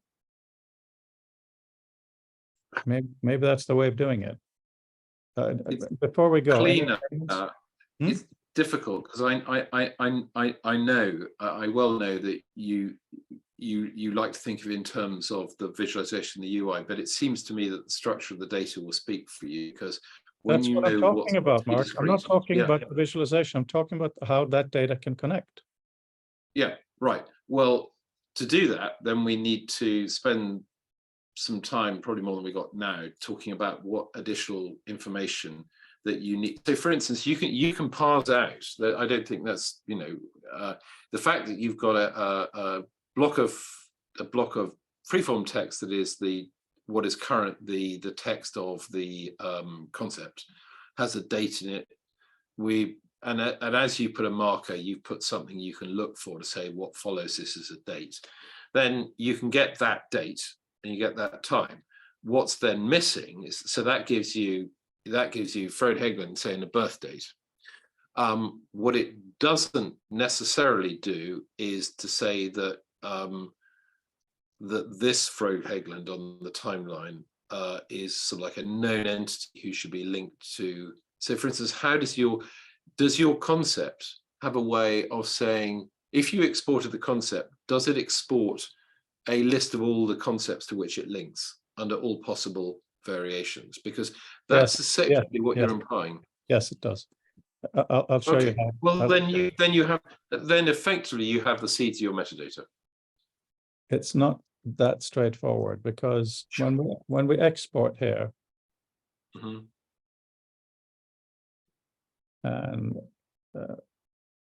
then we open it up here in Reader, we have at the end the glossary, right, which looks like this. Yeah. And I'm trying to get rid of some of it, but let's say we now do a find and we get that on top automatically. And this is a search thing, and you can see it's not that brilliant. ARC is linked to the US location USA because the word USA here, but this is a problem I have implementation wise. AR as an augmented reality in share is also linked. So that was the whole thing we talked about last time. But the point is, if we had just a number here, and that was another, if the year 19, I'm mumbling for a second. I would like to look. I know. I see where you're going. What I think, let me get ahead of you, because I think I see where you're going. So if the glossary.json, when it's being produced, when you export your visual meta, is capable of if it owns the task of saying, oh, there's a date in here, and I need to make that a bit of JSON that can be found by a tool that knows to look at this visual meta. So even if it's not put in, say, a specific timeline JSON, for sake of example, if that came out of a part written elsewhere in the doc, it would still be findable. An agent that knew how to read the visual meta could go and find it and could assemble all that. The bit that's missing, and what I was alluding to, is in the example you just showed, would all those bold, leave aside the miscues, because we understand what's happening there, but all the things that are bolded in that text, when that concept is exported, would all those concepts be listed in that blob of data? In other words, when yes, I can show you. But here, so I did 2016. I defined 2016 with everything in that year. No, different thing. Everything. So any number here would then be clickable to go to 2016. No, I'm talking about a different thing. If you go back to your example of, you chose Vint or something, I can't remember, but somebody, and you're saying all the stuff in bold. What I'm saying is, when I see the exported visual meta I'm not talking about this mocked up date stuff. Take a person, for instance, or what, somebody, there you go. Okay. So when that's exported, so essentially everything that's in that main box on screen needs to be pulled out. So for instance, it needs to, when that exports the JSON, everything that's bolded in that JSON object needs to know that it has identified a linkage with those things, because in the app, it's done dynamically.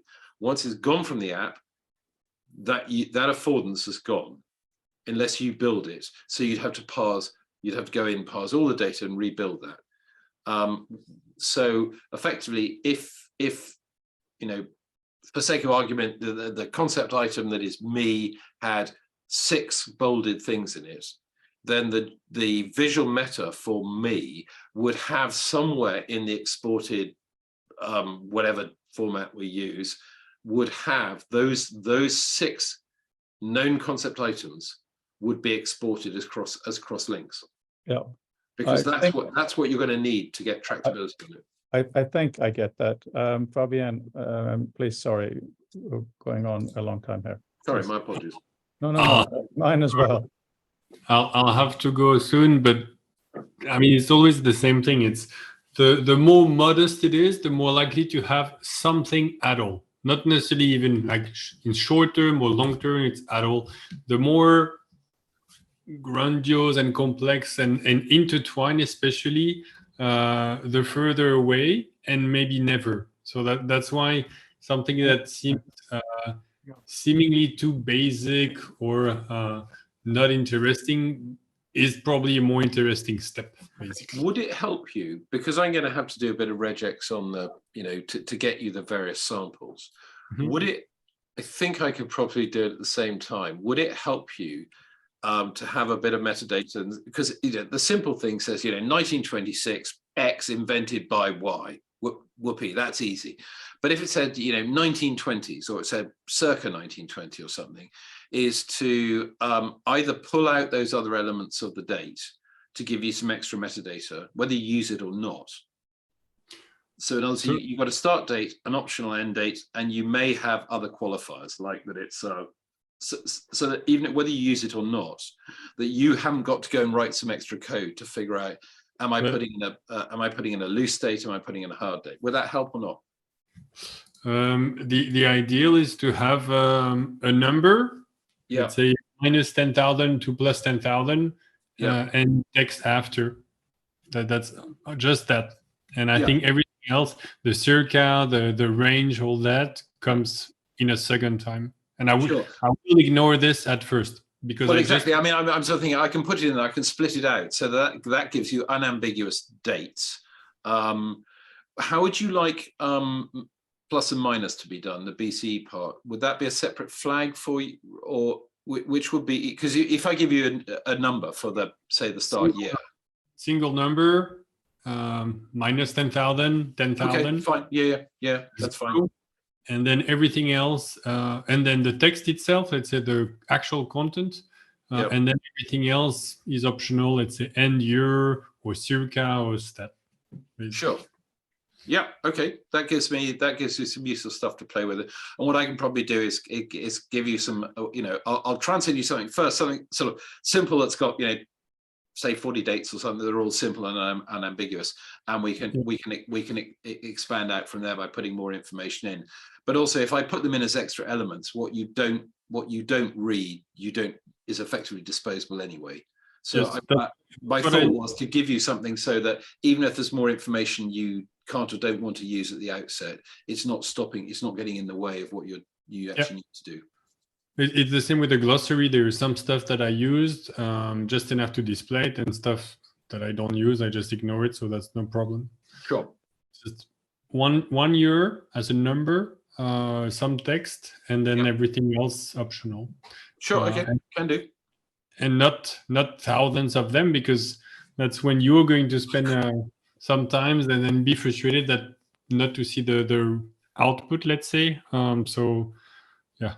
Just enough, not 5, because otherwise we're not going to get the proper interaction models. But so for an enoughness quotient, what, 50, 100? That yes, 50 or 100. Yep. Okay. Fine. Yeah, that's very doable. Yeah. Okay. Have a good weekend. You too. Yeah. Bye for now. Bye. Bye. Okay. Fred, before you go, so if you Mark, can, I'm not letting you go anywhere. So yes. So that's quite useful, actually. I can definitely do something for, and the fact that he only wants a small set actually makes it easier, because I can, if necessary, I can almost do it by hand if it proves difficult. And then, then he's got something to work on. Just want to show you a logic issue that I'm having. Yeah, sure. This is really annoying. So what I've done here, I've taken everything in this year Mm-hmm. and made it the definition for that year, Okay, yep. just so that they can refer to each other. Because the problem is if I do, when I do Command F to have something show at the top, it has to Yep. have definition, right? Yep. So this is kind of okay, but it's not that useful because if I now go to something that refers to it, emoji, it doesn't show that definition. It doesn't understand that it's related to the year. Right. Well, that'll need some different parsing. I mean, I think what that says is that this goes back slightly to the fact of, well, you know, what's a timeline sort of element, because in a way it's a juxtaposition, which is normally a design and cost trade-off between how much metadata stands behind the visible symbols on the screen, and how clever, you know, at one end you have something, well, I just tip it all into Google and it'll come back with the answer. And the other end say, well, I can't put Google inside a laptop, so I've got to do some trade-off. And then there's a side leg, which is, can you actually trust a human author to produce information to the quality and consistency that you want? Because if you can't, that then probably means the design is unfit for purpose. Is well designed but unfit for purpose, because you know, as we know, that's the downfall of so many systems. Is it was absolutely fine until they gave it to the people who's supposed to work it, who then managed to break it in strange, cruel, and unusual ways. So that's why I think it's worthwhile having the notion of part of the document. Let's not define it sort of more firmly than that. That is the timeline, because there are things that if you want to have a timeline, you don't have to have one, but if you want a timeline in a document, then you will have things that you don't want as concepts, because your concept map will be overloaded, and that's the concept map is about concepts. I just want two things. I want, Yep. one thing is the sentence 1968, blah, blah, blah. And here, tagged to this thing is this. I just want those two to show up in a timeline. I think we have to solve that. Otherwise, we're dealing with silos, and that's just not us. Yes, well, I mean, but to reiterate sort of Fabian's warning, I don't think we need to do this today. You know, that we can get ahead of ourselves. Also, for your timeline, presuming the minimum thing you need is a year. Well, how about something like this? Born, and if after born there is some parsable, either a year or full date, that should be enough, right? I don't know. This makes me worry, because now we're doing visual design of data, which is not a good way to design data, because it's not visual design. Look at this. I'm using a hashtag for person, and the reason. No, you misunderstand me. So what I mean is just writing something up. Said no. It's better to think of it. So what do I need to do this transform to a different transform before I try and write it down? It's better, well, if nothing else, done in here, because otherwise you're missing. So one of the interesting things about the hashtags that occurred to me is, are they, can something be a member of more than one hashtag? Yes. Okay, but we don't have any examples of it. You're not a member of a hashtag. The item has been tagged with any.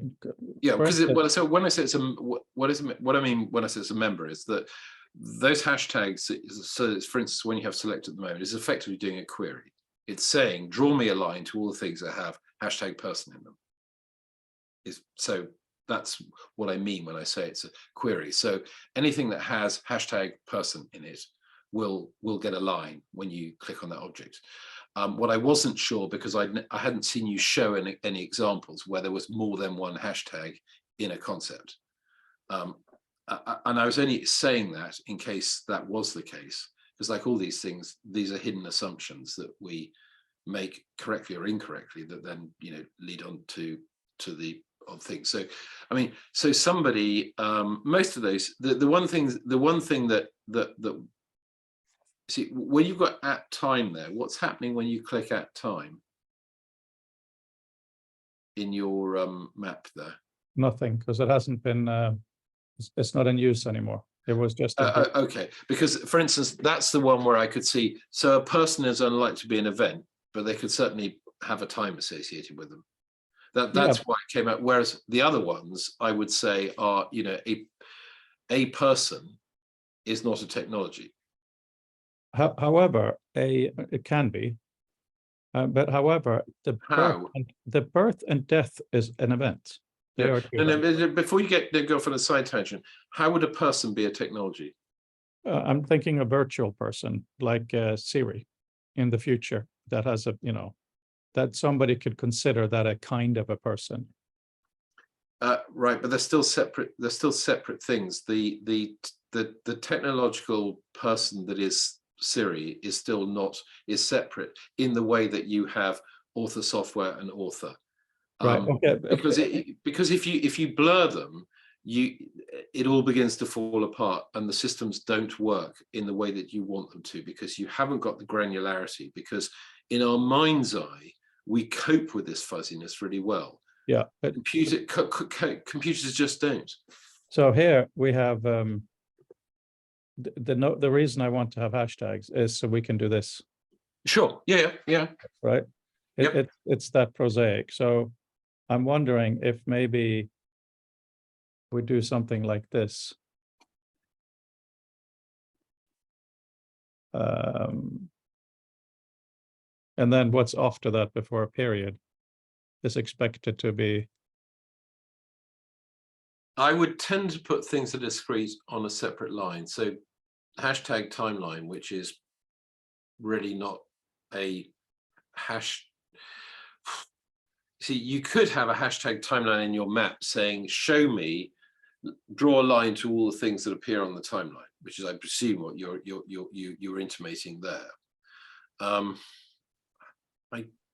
I mean, that strikes me as the kind of thing you'd use when you're actually trying to fix up your narrative at the end. You're thinking, I just check that, oh, Fred Smith isn't in the timeline. Well, he ought to be. Oh, I must have left his date of birth out or something.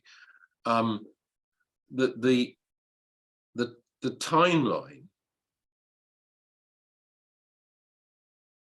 You see, we don't know yet, because so Fabian's going to go and look at the timeline. He's going to put some bits of information on there. We don't know yet how many actionable bits at this stage exist within your line. Born in Bergen, Norway, lives in London. No, but we can conceptualize them.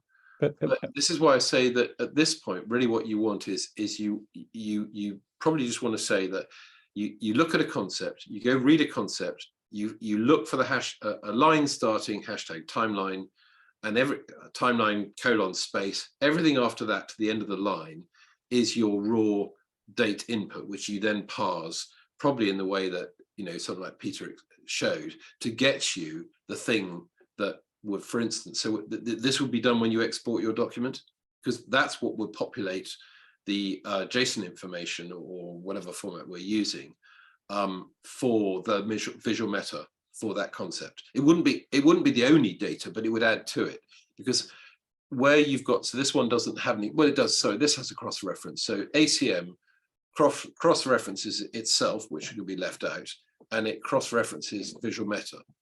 So the exported metadata for that concept needs to know that it cross-relates to a known concept entity called visual meta.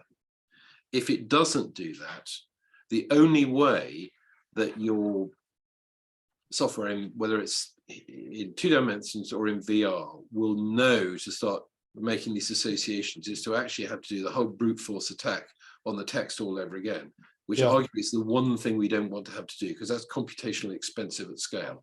I don't mind that. It's still a document. It's going to be 1 million characters or less, but let's. Well, I'd be little cautious about just assuming it's not a problem. I mean, that shades into it's an informational, you know. Mark, this machine does just like your Australian's operations a second. I'm not worried about doing a search, but it's not one search. It's all of them in aggregate. It's the bit that everyone always overlooks, which is why Mark, okay. Let's not pre-optimize. You know, that's a good tenet. So This is the example from author where we had ACM, right? This is how it looks in author. And this is how it is rendered when it is gone through Visual Meta. So the nice thing is we can click on these things, obviously, Visual Meta. Yeah. But if now we haven't done anything with timeline, but if I click on location USA, all it shows is USA. Location itself isn't anything. But can I do this? Hang on. This is interesting. Location doesn't is not a thing. It's not clickable. Or timeline or institution. That should show all the time. Well, I don't know because I can't see behind the curtain as to how it's being implemented. But Yeah. I take your point. I'm going to have to run to dinner now, but that was very useful discussion and lots to think about. Have you already sent me? Because it's just not at the front of my mind at the moment. If you have, don't worry, I'll go back through my email. Have you sent me fairly recently the PDF that's got the timeline information that you want to use? I'm going to send you the author file. Okay, yeah, that's fine. In a minute. I'll pull some. What I will do for Fabian is I'll do him several sets. You know, a small, medium, and a large, or in terms of the amount of information. So he can start with a simple one and ratchet up from there. That just allows him to get a bit further and farther with his prototyping. The author file, because it has the JSON, is more useful for you, right? Yeah, well, if I've got the author file, to be honest, I can get into. I know how to get into the package and get at the stuff, so that's fine. Yeah, exactly. I just sent it to you there. So cool. I'll download that. Thanks. Exactly. Open and boom, here it is. Okay. Thanks very much. Gotta go. No problem. Okay. Bye. Bye.